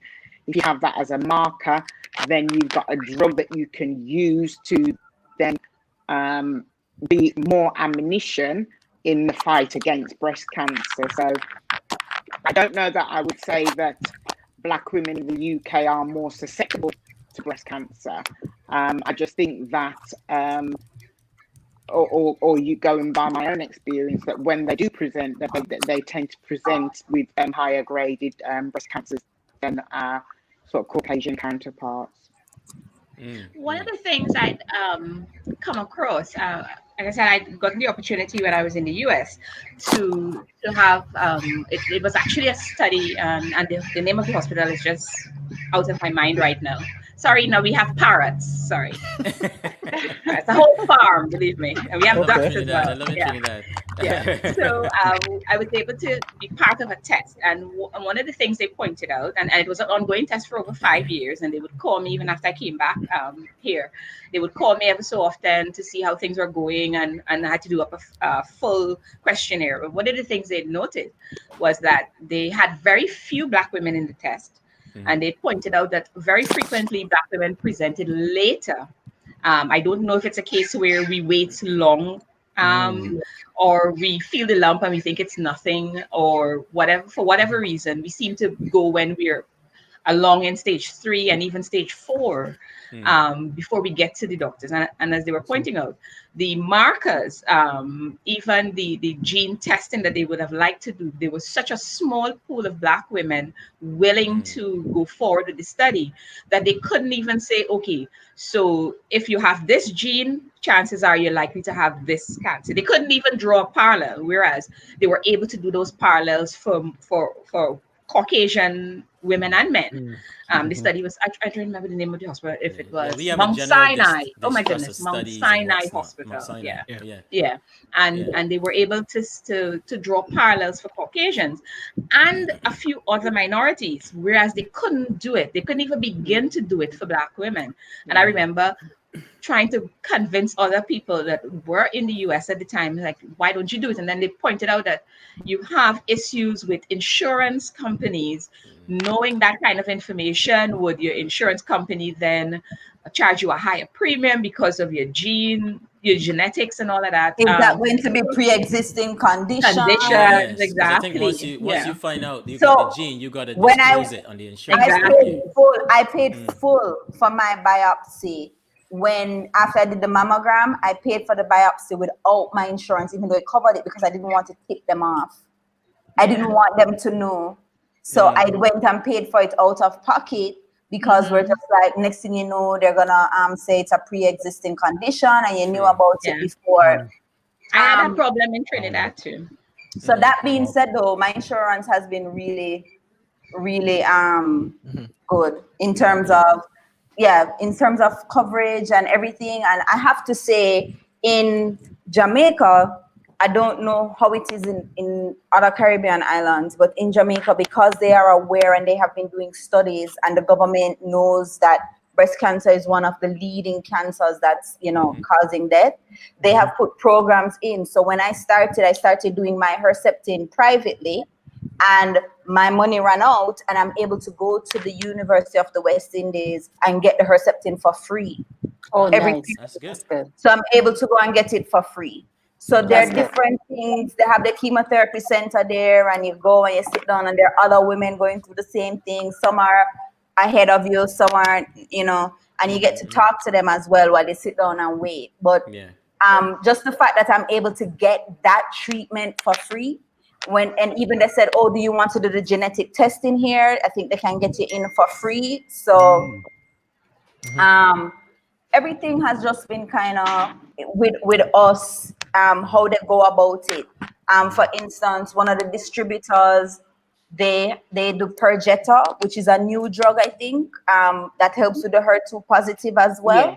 Yes. That is $1.3 million per treatment, 1.3 million Jamaican dollars per treatment every 3 weeks. So you would do it along with the Herceptin. But the government has forced them to subsidize. So what they'll do is they'll give you a patient assistance program where they cover 20% of it, as long as the insurance company covers 80%. So I only got 4 of those treatments before my insurance ran out, but it's better than nothing. But just to show you that they've made steps as much as possible, I think, with the government, with breast cancer, there's still a wide range of education that needs to be done and facilitation that needs to be done. But I think Caribbean round. Caribbean round, Round the Caribbean. But I think I think a lot of people are becoming more aware. We've hammered it home so much to them, which is why when I found out that I was, I got my diagnosis, my family, my parents would have been okay with me just being quiet and not, just going through the treatment. But I was like, I don't want to disappear and then come back and then be like, nothing happened, because this is really my truth. And so many people go through it and they don't talk about it. And so I was like, I'm going to attempt to vlog just the beginning. And then when I went through like 4, I was like, okay, I think I can manage this. And I kept going through. And then it was kind of more of like, it was a countdown for me, and being able to tell people what to expect. And there, and people, and at first I was like, oh, this is kind of silly. But then a lady wrote me and she said she got diagnosed like maybe a month after me.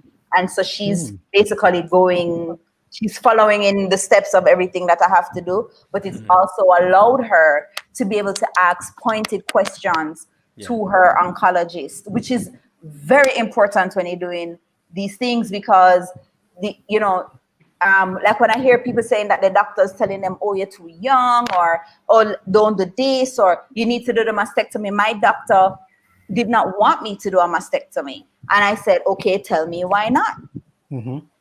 Why not? Your word is not law. Why do you not want me to do it? He's like, well, this is what it measures. I don't think, whatever, you're young. It's very traumatic regardless of what they say, and so forth. I was also able to have friends who also went through it to say, what is the chemo like? So I wanted somebody to have the resources I had. I had friends and family that I could call up and say, what was this like? And there are some people out there who don't have that, Do you all have breast cancer support groups in Jamaica? Yes, they do. And the Jamaica Cancer Society. It's so funny. For my birthday, November gone, I said in lieu of gifts, I would like if my followers would please donate to the Jamaica Cancer Society. I have always helped them out. And then basically 6 months later, I'm in the position where I would need the help. Right. Wow. So I've always moved, even now, like I'll do like a campaign with Payless. It's that the money goes to the Jamaica Cancer Society. Anything I do for October, I say a part proceeds have to go. You have to show me where you're sending at least 20% of what you're paying me to the Jamaica Cancer Society. And so I was just like, it was a little full circle kind of feeling when, I was just like, okay, well, because I did it because of what happened with my mother. With your mom. But here I am, and with other friends too. I had friends going through it. Yeah. But I wanted to say that when you find out that you're ill, this is advice that I always give women. When you find out that you're sick, it's easy to fall into despair. And what the doctor said of it being 90% mental, it is really, really true. That's true. For me, I did it like a project. I wrote down what was needed to be done, and I've been ticking it off. We just push and go through till we reach the end. You do get tired. And I always say that, I have my low days where I just don't feel like a warrior, But once you get tired, that's part of it. You get tired, but don't quit. And you can have a dark day, but don't make it be a dark week. Like for me, I try my best not to make it go past 2 days. Like if I'm feeling melancholy, I'm just like, okay, it's time. This is, and I'm also very honest with my family and my friends. Shellan, how you doing? Today I don't feel so hot. And I love that my friends say, what are you feeling? What's happening? Yeah. And I'm like, I'm a little anxious about the radiation. I can read up and find out everything about chemo, but radiation is a little vague, and that's making because how I get over my fear is by educating myself. I will read the internet before a doctor's visit. My doctors are, they're used to me by now. Indeed. Ask questions. You ask questions. Yeah, indeed. Hold on. So, Nicole, I wanted to bring you in on something here that Jimmy was asking. He's just put back on the screen there about the affordability and the availability of prosthesis across the region. I know this is something that you're involved in quite a bit. Yes. So, prostheses are available and affordable. affordable by standards that are global. Because first of all, we have to understand that a prosthetic is a clinically designed item. Now, there are those that are designed for fashion and for non-clinical use. What women have to understand and appreciate is that they can choose the one that is not designed medically. There are consequences when that is accessed. So I've been working with, in fact, I am a prosthetist and I can make breast prosthetics. And I've been doing this for like 19 years. And in terms of the styles, the shapes, the various colors and skin tones, we can get these accessible to the women along with the bras. What women need to appreciate and understand is that the access of a prosthesis and the use of a prosthesis is something that has to be appreciated from the day that you are fitted. Many times women think, okay, you know what, I don't need to wear a prosthesis. And if they don't, that is a personal choice. But when weight of a breast is removed from on one side, and It you do strains not the have other side. complementary weight, it strains not only that, Your it back. puts pressure on your spine. And because your spine has been part of your memory system and has understood all the time that this weight was always there, suddenly you start having spinal curvature. Particularly Yes.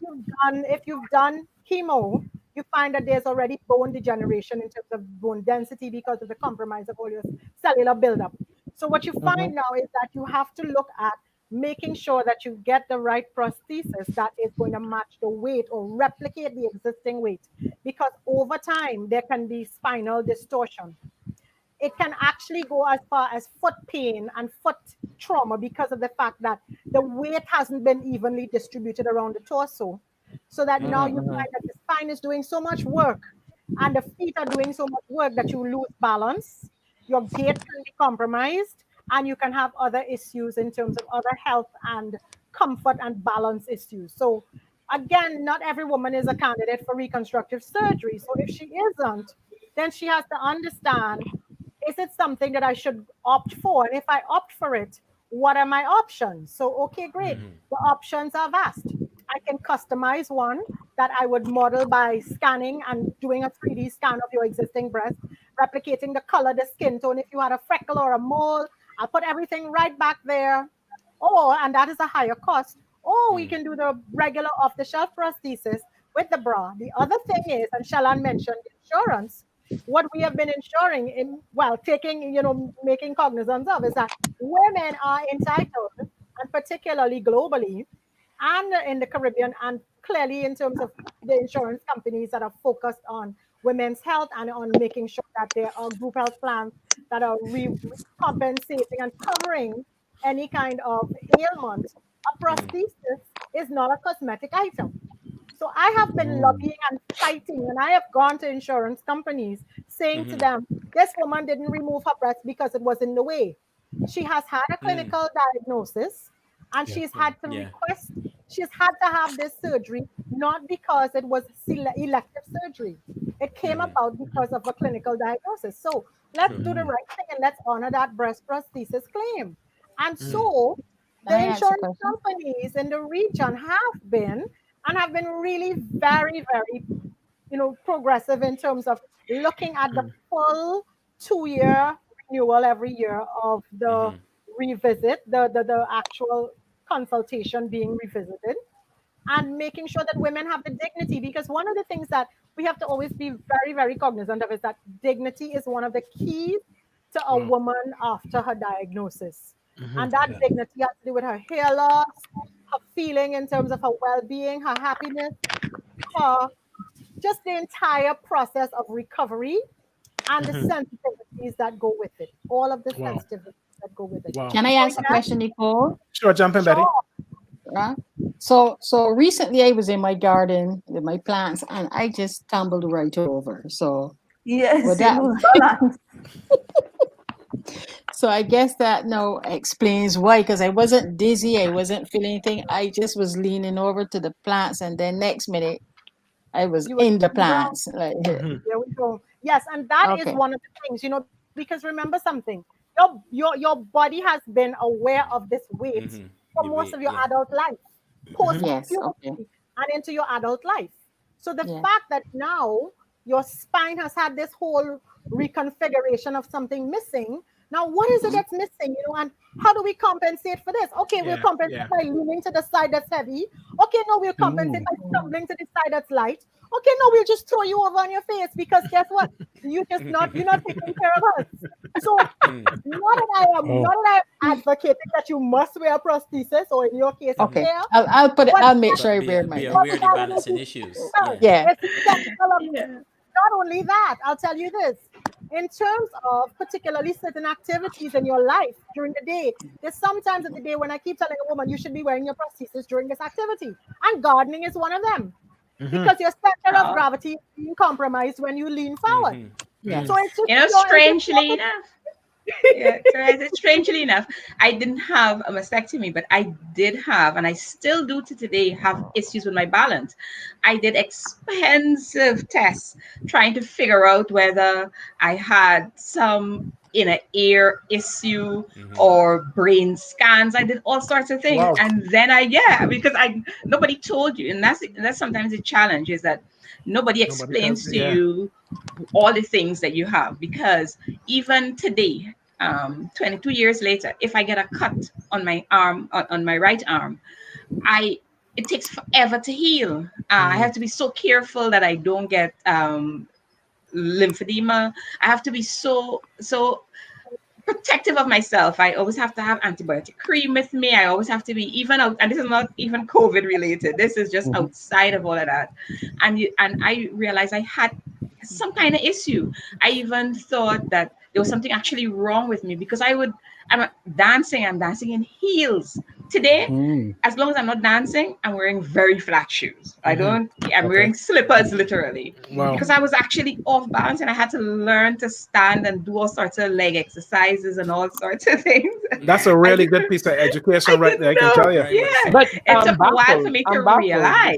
you did not have I'm a glad. mastectomy, I'm glad did you? that I. But got man, that I have significantly less On the- tissue on on one one side. side than on the other side. Ah, Significantly. okay. When I put on weight, it becomes I so can't hear you, obvious. Nicole.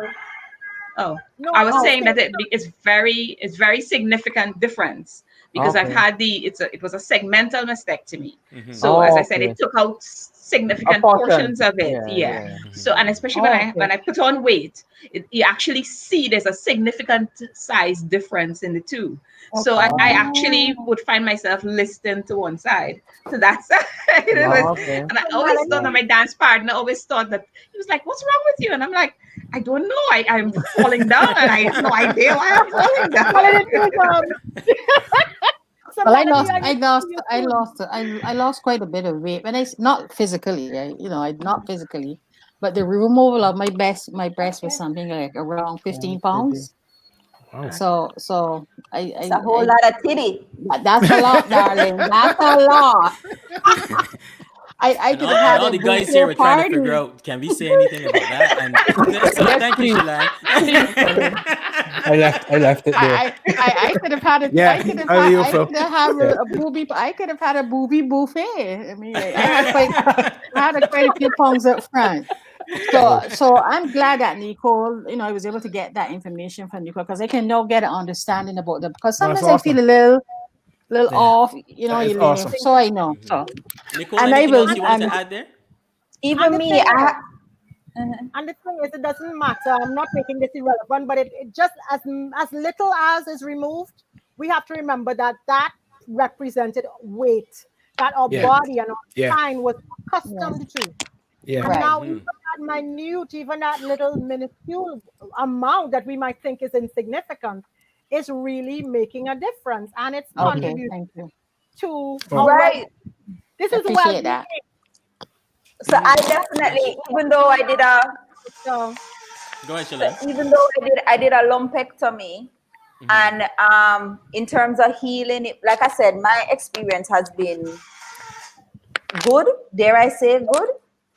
The healing of the scar and everything has been well. The doctor was really thoughtful about like where the scar, he was like, put on your deepest cut bra, and then he drew on where he was gonna take. And I was like, I don't care, just take it out. He's like, you will care. So let me do what I'm supposed to do. I was like, fine, But what I realize is that what you guys are talking about, I'll walk and I'm bouncing into the wall. So the other day I wore heels. I have not worn heels in months, and I put on heels and I'm walking, I'm strutting and thing, and then I got up, I sat down, and I got up to go to the restroom, and I just sat right back down. Like I just got up and I went right back down because my balance was off. Yes. And people don't understand that you've literally been walking with the same weight for 20 odd years of your life, 30 odd years of your life, and now there's like a little bit, even as how the bra fits. So I'll find that one bra now it's spilling over because there's nothing over here. So everything's tight over here. And it's just like, really? I'm just not going to look tidy. So, you know, like I try my best to not let it, to get to me as much as possible. I mean, there are days, I remember I said to my friend, I said, I look like, you know, those science experiments. Like I have, that somebody chop me. I just had all these scars over me from the drainage, then the cut, then my head was bald, and I was like, I look like I come out of a sci-fi movie. And they're like, yeah. My friends are like, well, for years, I was saying that for years, I thought I had vertigo. Yes. It was so off balancing. I thought I practice, it's just standing on my toes and doing this for hours, you know, to try thinking it's my balance, it's my heels. I refuse to wear anything more than 4-inch heels. You know, I swore I had vertigo. I think I did the most expensive test I could find to try to figure out what was going on with me. And only after that, I read up and I was like, hey, I could have saved myself all these thousands of $30. Well, just imagine how many people you've saved this afternoon from listening. You just saved quite a lot of people. Over the counter medication helped me as well, as I got, because I was on 2 different types of chemotherapy. There was AC, which is what they call the red devil, the one that makes your hair drop out. That one was the really strong one. And then Taxol, which is not as bad as the AC, but it still caused some nerve damage in the fingers and the feet, right? And one thing that helped me was like with the digestion, because after a while, the anti-nausea medicine, I didn't need it. Didn't work. I didn't need it. I wasn't nauseous at all. I wasn't nauseous at all on Taxol. As a matter of fact, I ate down the house on Taxol. Nice. Like the appetite comes back with a vent. Am I the only one after chemo? Yeah. I didn't go for that one. So yeah. After chemo, I just got craving. I mean, I was craving before, but after chemo, I was just like everything, like I was making up for all the food I couldn't eat. Right. And but Dica helped. That's you. That's and just you. I'm just kidding. my father will agree. But Dica helped with the heartburn and Gravol for the days when I even felt like because one thing they don't talk about, I guess ladies don't talk about, is that chemotherapy makes you very constipated. So there are days when you're not able to use the bathroom. There are like weeks, days where you cannot use the restroom. I couldn't eat. Well, I think because of my age, the doctors decided that I could withstand the highest dosages that human beings could withstand. So my doses were out of the world, and I think that is one of the reasons why I even went into a coma, because I literally you got constipated. I couldn't even eat, much less to get constipated. I couldn't. Nothing stayed down. Nothing. They tried tablets. They give me higher dosages of tablets. They gave me injections. They came to the house where I was, and the nurses tried everything, and nothing stayed down. And I'd gotten to the point where I had not eaten for a week. Like literally couldn't eat for a week, and that was it. I couldn't eat anything. And months later, I mean, if you see the pictures, I looked the best I ever looked in my entire life. I was, Marcy, I saw someone there talking about tattoos and you smiling. What's that? Tell me a bit about that.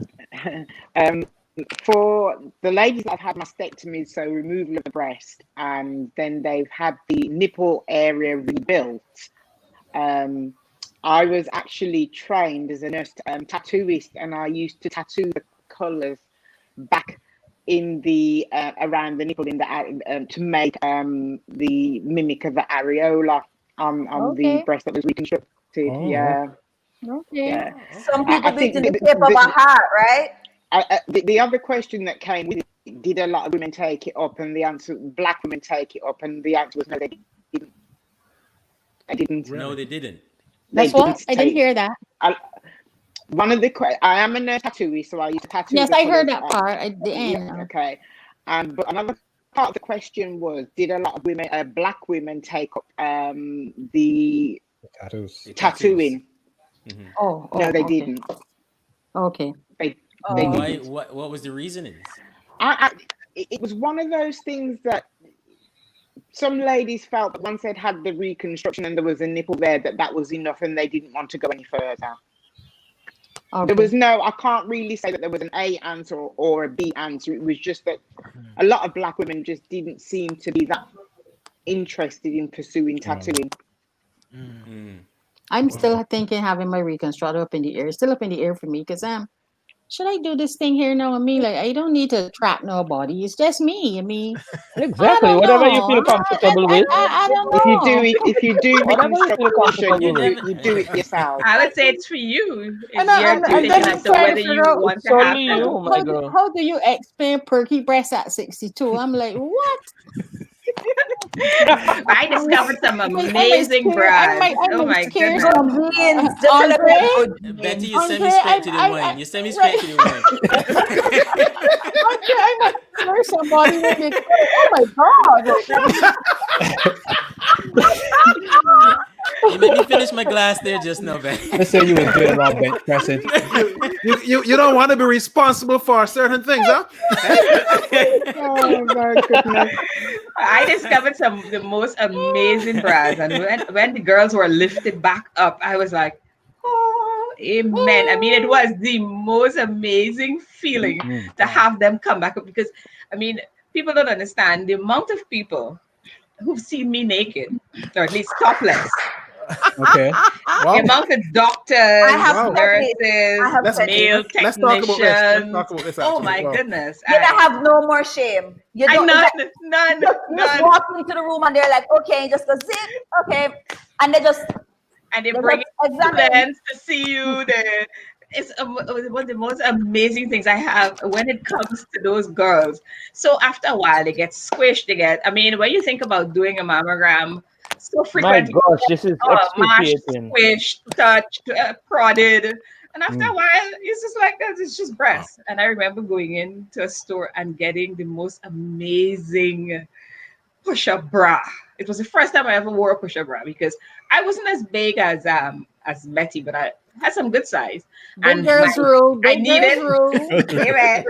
I had to wear these big straps to keep all the girls up. And I remember the first time I was able to put on a push-up bra and they went up. I was like, oh yeah, we dancing. I was like in everybody's face. Hi, hello. It was the most amazing feeling. Wow.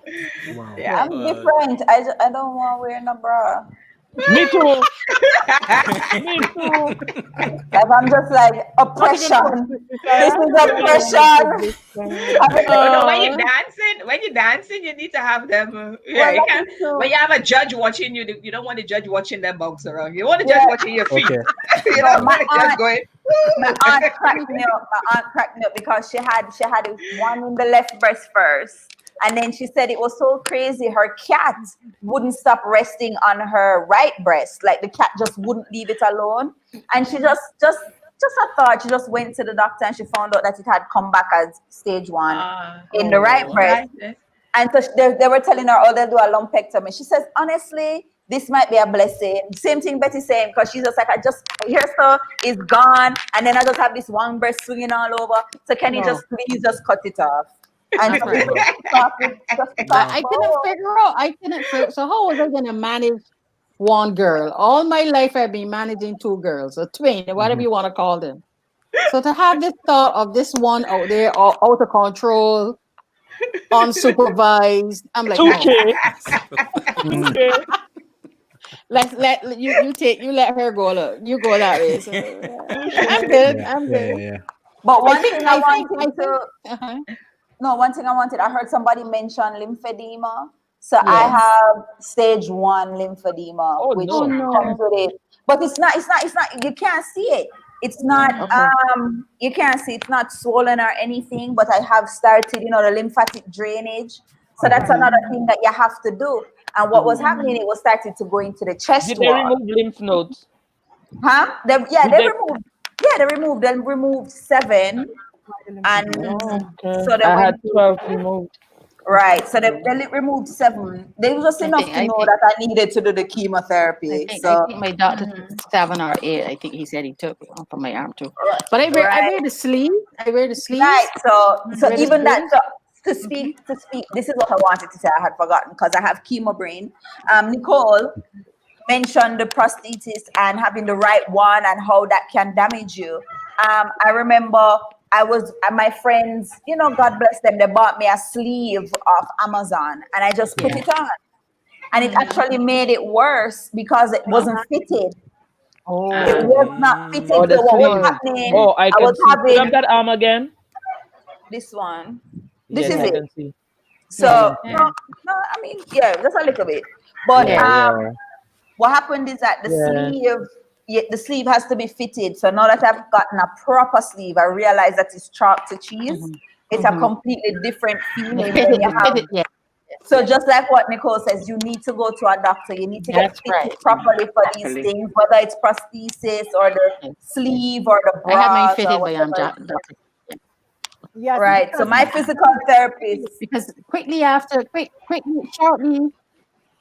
after I had the surgery, I flew to Australia with the women's cricket team, and that was going to be a long trip. 8 hours to London, 7.5 to Dubai, and then 14 on to Australia, on to Brisbane. So my physio, Dr. King, Jackie King, she came and did my fitting and made sure that I had the right one. Right. Can I just arms, understand? Can I yeah. just understand from a man's perspective in. what is the sleeve and what it does? Can somebody I'm just gonna explain? get it. I'm gonna get it. I was gonna. You Go on, going? Shalane, get Yeah. it. Go ahead. In the meantime, can I interject and state something for the Hold on. for the Go ahead, newly Jude. diagnosed persons, Betty and Shulan? Mhm. There are going to be a lot of people in the Caribbean. We have a lot of bush medicine dealing with. A lot Oh of people yes. going to come to you all and tell you all, Oh take yes. this I've and had take them. this and take I've this had and them. take that. Please don't go about that. Be very careful what you take. Yes, I've had some of those calls already. Yes, I take have a this. It's rule. good for cancer. Take this. Take this. Take this. It's good for I have a cancer. rule. If Be there's no careful. name on the label Be that I can careful. sue, if there's a problem, I don't want it. It has to be a I think that's suable a good product. rule. I think That that's is a good my rule. rule. All right. Let's hear Nicole. Let's hear Nicole on this topic. Nothing should be done on the side that the mastectomy was done was taken. Nicole, tell us about the sleeve. But I know Shalane is going to get it, but tell us about Right. So the sleeve is actually again a preventative tool to manage lymphedema. Now, lymphedema happens when particularly the lymph nodes are removed and the lymphatic fluid is now building up in a region. So usually it will either build up in the arm, in the wrist area, or it will build up in the chest area. Yeah. So again, it's due to overexposure, overexertion, and all of these things. So again, the sleeve, the compression sleeve, you can either wear a compression sleeve or you may just wear the gauntlet, or you may have to wear everything. Where you're wearing the thing, you have to have appropriate measurements because the compression that it actually has is to manage the fluid flow. So the compression will vary. So if you get over compression, it can cause a challenge, just as inadequate compression can also cause a challenge. So it can definitely then increase the fluid and cause long-term impact from a health perspective. So what women have to do when you start seeing that lymphedema onset, when I'm doing a consultation, I do a very thorough examination. So it will include the prosthetic as well as the lymphedema sleeve consultation. And inside of there, we look at your compression. So we measure the compression immediately. And then in doing that, we understand, okay, you need light compression, you may need moderate to medium compression, or you may need heavy compression. And then based on that, we may have to customize the sleeve. If we have to put in some of the fabric that has the silver in it, so that you also manage the flow itself that is a little excessive.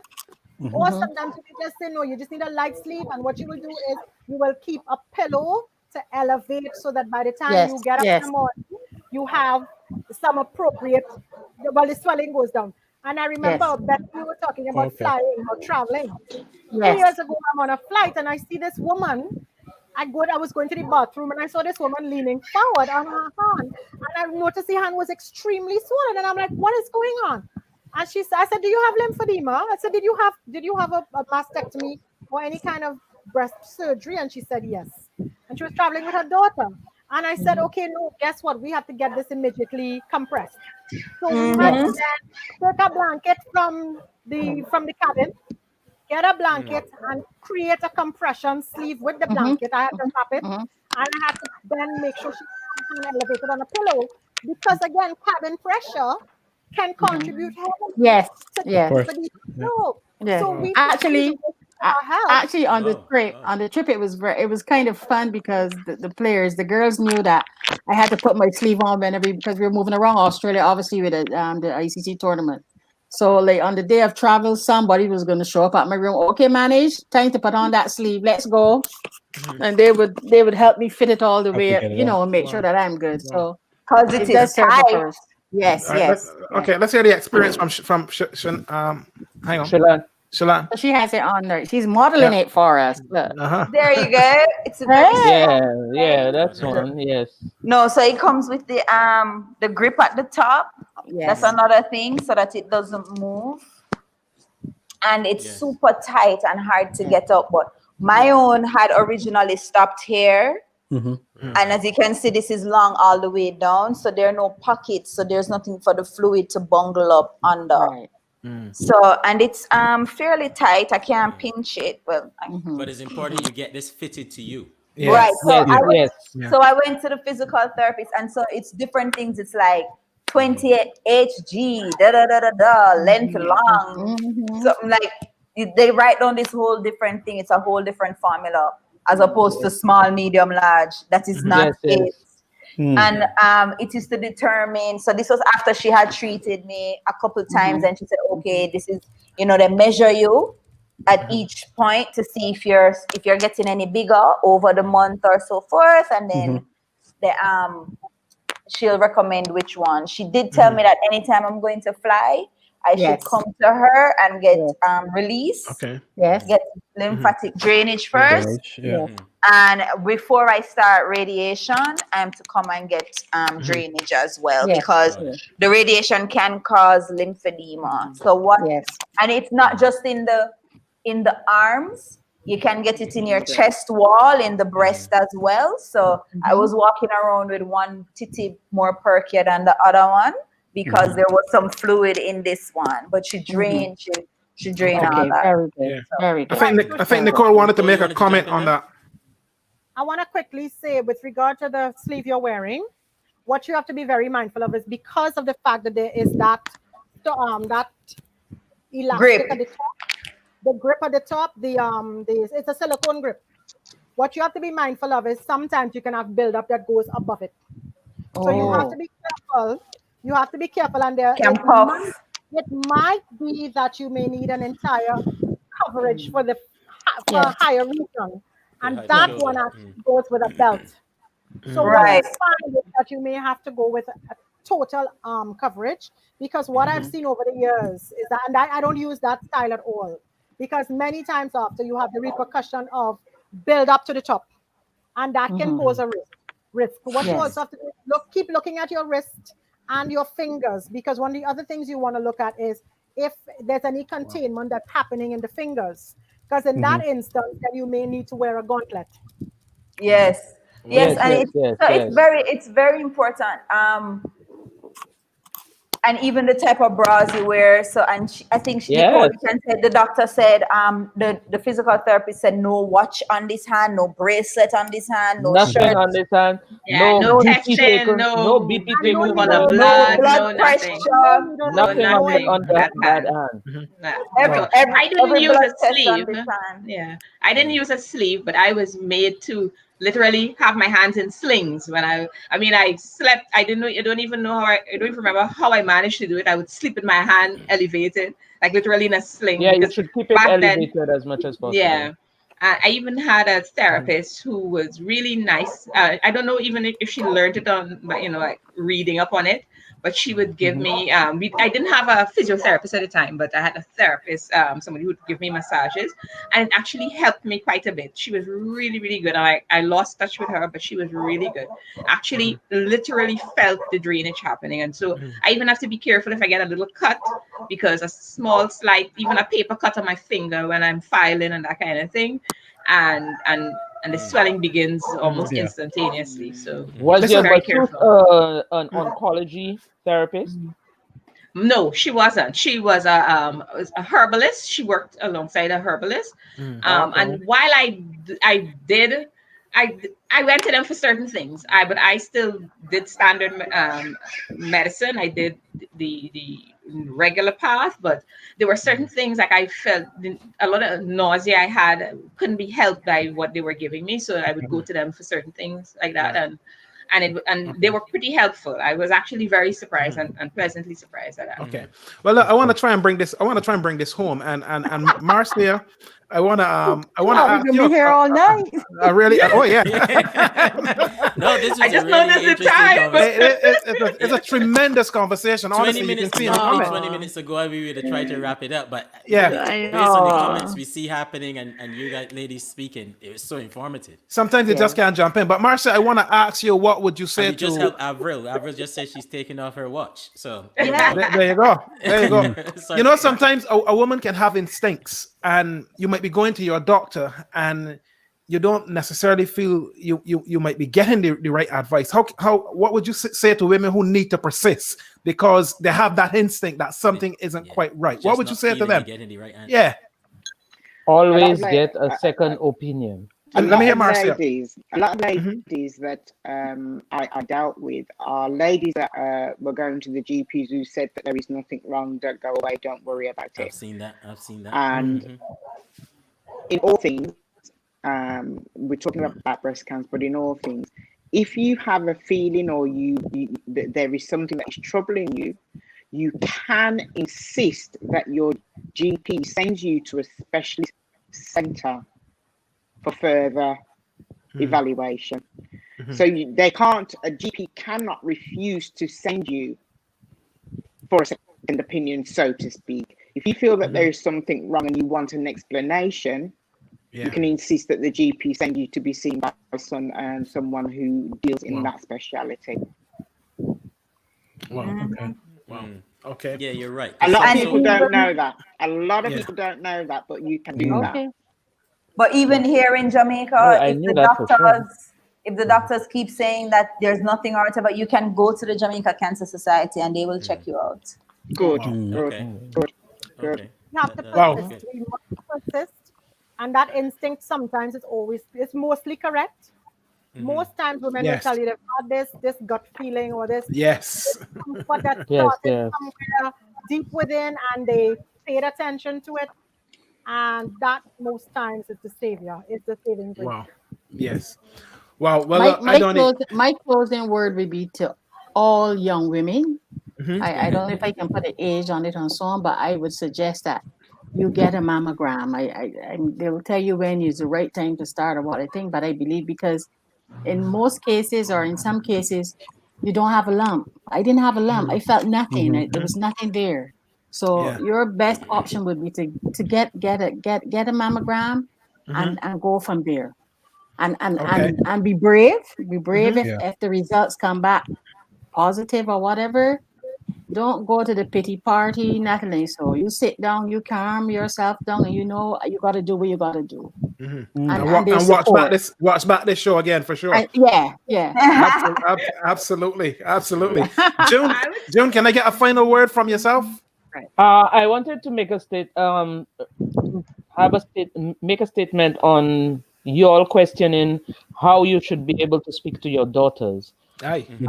Okay. What I wanted to state is, if you're going to speak to them at all about menstruation, do not say any. Just tell them that make it compulsory that they do the clock examination with the breast before and after the period. So then they will know, okay, they have to examine their breast, after. Start it like this. This is how you can start the conversation. And then they will ask you questions, and you'll state that cancer can be developed that way, and so on. Awesome advice. Thank you so much. Thank you so much for that. Nicole, you wanted to have another final word as well? I wanted to Sorry, hold go ahead. Nicole for last. I wanted to hold Nicole for the final Sure. one. Melanie, if you want we need part 2. I think most of all, what gets you through whatever it is that you're going through, whether it's cancer or anything else in life, is having someone there, having support system, having something that you love and enjoy doing. For me, I mean, dancing was something I did in the past, and I was able to rediscover it. But having my friends and family around me and near me, and they weren't even in the same country. We didn't have WhatsApps, messaging, but just having them available to me to be able to call up. We were messaging each other through emails back then. Wow. 22 years ago we're talking about. Wow. But just knowing that they were there and that they wanted to be there, and just trying to provide a support system for somebody who's going through it is about the most important thing that you can do for somebody. You yourself can take care of yourself, but make sure that you are there for the people who are most important to you. Always be there for them, even if it's just to sit and hold their hands through a test. I cried myself. I've gone to do my checkups, my annual checkups, and I've been inconsolable because there was nobody there with me. And it's something I pray that nobody ever has to go through, because you want to ask questions, but your mind is so numb. You don't know what to ask. So you need somebody with you to ask what you do not remember to ask. Oh, yes. That's right. I had my son there. Wow. Take somebody with you. Yes, Wow. that's right. Thank you so much, You just need a hug. Sometimes I just need a hug, honestly. But of course, there's COVID now, so right. But sometimes I just wish, sometimes you just wish you had a hug to say everything is okay, Betty. But I hug myself. I hug myself, so I'm good. And Shalane, last word from you as well. Okay. For me, I'm still going through the fight. It's very inspiring to see all you ladies who have overcome. That's my plan, I can be there for you also, Indeed. Thank you. You got a new extended support system here. Thank you very much. Yeah. That's I'm just, for me, this is a bump and we're just speeding through it. Yes. That's how I look at it. I see a young lady on the chat, Avril, who she just got diagnosed. And I just want to say, just be honest with yourself when you're not having good days. Just, be honest with those around you that you're not, it's good to be a warrior, but being a warrior also means knowing when to rest. Because you can't overwork yourself. And listen, this is trauma that your body is going through. So they're going your to body and your mind. Your body and your mind, and there are gonna be times when you're especially your hormones are all over the place and you feel like you're going crazy. And you just talk. If you have somebody there who is a listening ear, just speak to them and be honest. Just tell them, today I'm not feeling so hot. I don't even feel like discussing what's going on, but I just don't feel my best self. And and that's it. But don't give up. That's the number one thing. The minute you make up your mind to give up, then cancer win. And I always say, win. If cancer wants my 3 points, it's gonna have to fight like hell to get it. That's right. You go, girl. Yes. That's the attitude. Amen. I think we've actually created a sisterhood here. Yes. And a brotherhood. Well, And we a honorary brotherhood. sisters. Honorary. You see how pink my shirt is? My thing is. We know this. Thank you for the support, guys. Thank you so much for the support. But Nicole? Nicole, I wanted to have you bring it home because you know, pretty much as Shilan just said, she's going to overcome this. We have some overcomers here as well. Let's really bring it home on the positive on the other side as well once you've gone through this journey. And that's why I wanted you to give that advice to the ladies who might be going through it with anticipation that we're going to come through on the other side.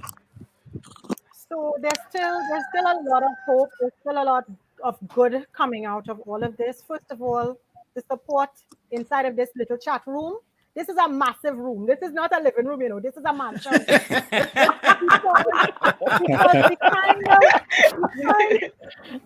kind of support that is going to resonate out of here is not going to end today, and that's really, really important, and that's commendable for all of you for just being inspired to do this. One of the things that I've always understood over the years is that while there is a tremendous amount of hard work being done, and we have some of the best clinicians in the region, and I don't say this lightly, we have some of the best doctors in the Caribbean, and I stand on my word when I say it. And what we find is that there are some constraints because sometimes their hands are tied because they're doing too much. And they need support and they need armies like us. And one of the things I understood very early was that when I saw gaps, I was not going to wait on the gap to be filled by someone. I was going to take the gap that I saw and create something. So like where, for example, women have been challenged with memory and with the fear of going alone and all of those things. I remember many years ago when asking questions during my consultation, and sometimes I asked the weirdest questions, and all you did was come to get a bra or a sleeve or a prosthesis. But what I want to do is to dig in depth, to do a thorough consultation so that we fully appreciate how we treat you going forward. Yes. And one of the things I discovered was that women had limited information about their entire journey. So one of the things I did, and it's actually coming up, the 10th anniversary is next week on the 20th. I created this book called The Treatment Companion. And what you do, it's a full Send us a link to where we can get that. We'll put it on our page. St. Lucia has, because we got to donate quite a few to St. Lucia Cancer Society and some other groups in St. Lucia. And what it does is it helps women to journal every single thing. Now, why? Because sometimes we walk with a piece of paper and we write it down and then we lose the piece of paper.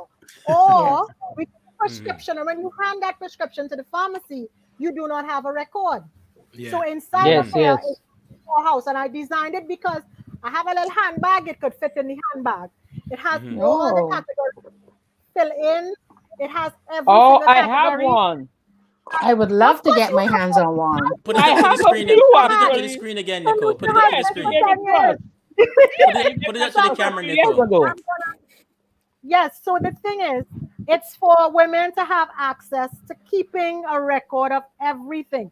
So even your pain management. Yes. Yes. Oh, yes. All of the situations that you're going through. And actually, this was sponsored by Guardian Life of the Caribbean because of the fact that they understood, and this is an insurance company, they understood that women were overwhelmed and they had all of this. So this is actually 10 years old. And I'm happy to get it out so that people can have control over their medical records. Because many times you cannot access everything, and your mind, you forget what you I can't remember. Exactly. You can't remember what you ate for breakfast. So how can I get a copy of the book, Nicole? How can I get the book? I will ship to everybody that needs one. We will. Thank you, Alicia. We're gonna put a link on our page as well, in the chat and then on our page also. And we have to reprint in a little while because we're actually reprinting the 10th for the 10th anniversary. So very good. Okay. Well, is making sure that women have all the tools. So we've designed tools for girls, for developing girls. We've designed tools for women who are in treatment. We've designed tools for men. Our education programming is vast, and the fact that we understand that there are gaps and that everybody can't fix everything, we jump in to help. So we collaborate. We love to spare the time to make sure that we create movements. If a movement is created, we find that there's a gap that is filled and everyone can be taken care of. We have to make sure, though, that we do it compassionately. And we have to have the time for it. So for my final words, my words of encouragement will be to stick together as an army and Yes. just have all the knowledge and the tools that can help make the journey easier. Amen. Wow. Amen to that. Well Amen to said. Wow. that. Well, and you got some brothers, and we want to Look at- encourage all the brothers to Thank you, stand with you brothers. in that army as well. That's right. So not Yeah. ladies, you're not just standing alone as an army of ladies. The guys are going to stand with you.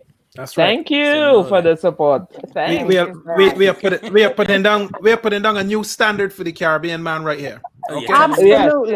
Absolutely. I'm That's what we're doing here tonight. Absolutely. New standard. New standard. Okay. yes, Awesome. yes, most definitely. I mean, So we to our survived. audience, indeed, to our audience as well, who stuck with us for 2 hours and 27 Whoa. minutes, just about, as well. But everyone stayed, so that's a testament to what you guys were, the information you guys Yeah. were given, and with the Didn't know I could openness, talk that much. the openness that you guys You said you were shared shy. about your journey. Exactly. Oh, these freed me up. These freed me up. But that says a lot about sisterhood, right? With your sister, you open up, you can be free, you can actually talk Yeah. and say what you want to say, and yes. just be open and free, and then you can get the support you need based on being open. So we want to thank you guys so much for that. For everyone who joined us, thank you so much as well. We're going to put some information on our page. So if you haven't liked our page yet, like our page, and we'll put some other information especially for the stuff Nicole was talking about, some of the information Marcia was sharing as well. And you'll see the ladies as well, their photos and what's not on our page also. And And we'll please definitely feel share your free. blog, Shalane. Please feel free that if you need a listening ear, my phone sleeps next to me. So if you need a listening ear, if somebody to talk to, somebody to cry with, please feel free to make contact with me. I have no Oh yes. problem with it. Me too. Me. Oh yes. Oh, So, yeah. Available. We so- walk in the same walk together. Yes. Indeed. Yes. So yes, the yes. audience members have already started sharing so much love already. A lot of it is coming up on the screen. Avril, one of our main listeners as well, every single week. We're with you in your fight. We saw that you said you were recently friends are diagnosed. going. So we're with you there in your fight as well. But ladies, thank you so much for joining us in this conversation and educating us three guys. Yes, and your GoFundMe. And Oh, yeah. yes, we're gonna put that up in a second as well. Yeah. So we're gonna put up our GoFundMe there too as well. Mark, you wanna talk about that? Yeah. Yes. Listen, we really want to be able to make a contribution during this breast cancer awareness month to charities in the Caribbean. We're targeting £1,600 as a target point. So please help us to reach and smash that target, because you've heard the stories. There's a lot of help required across the region, and we want to all contribute to doing our part with this. So come on. Indeed. Yep. But ladies, thank you so much for joining us today in the living was room. fun. It's been Thanks most for having amazing. me. Thank It was great. you. Thank you guys for the Fun. opportunity. But slightly before we go, though, Nicole, I noticed something there in the Welcome, background Alicia. there. Nicole, I noticed something in the background there in gold.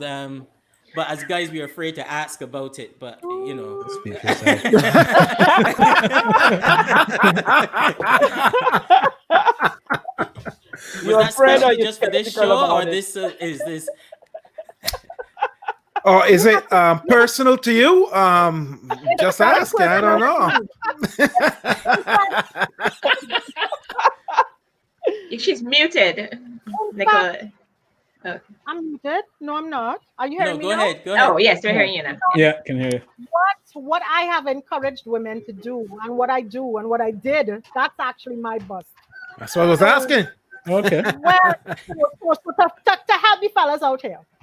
What I did, Nicole, and that's what I all they wanted you to say. It was yours. That's what I know exactly.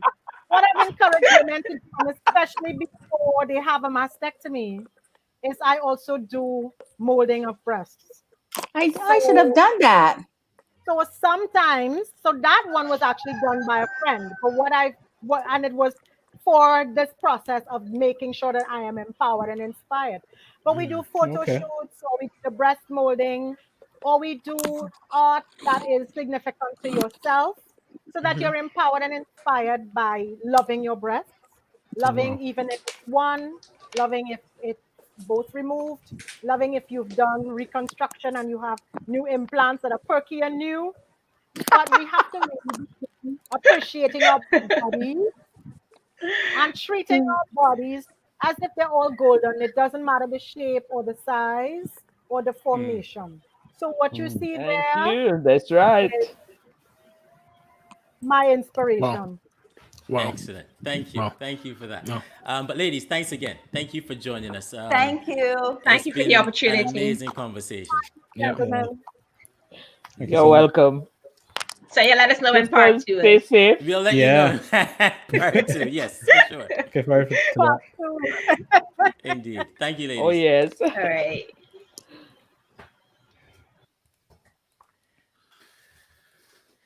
There's really not much for us You say had to here go and other answer than- the golden The golden bear. butts. You know you. I was just asking a question.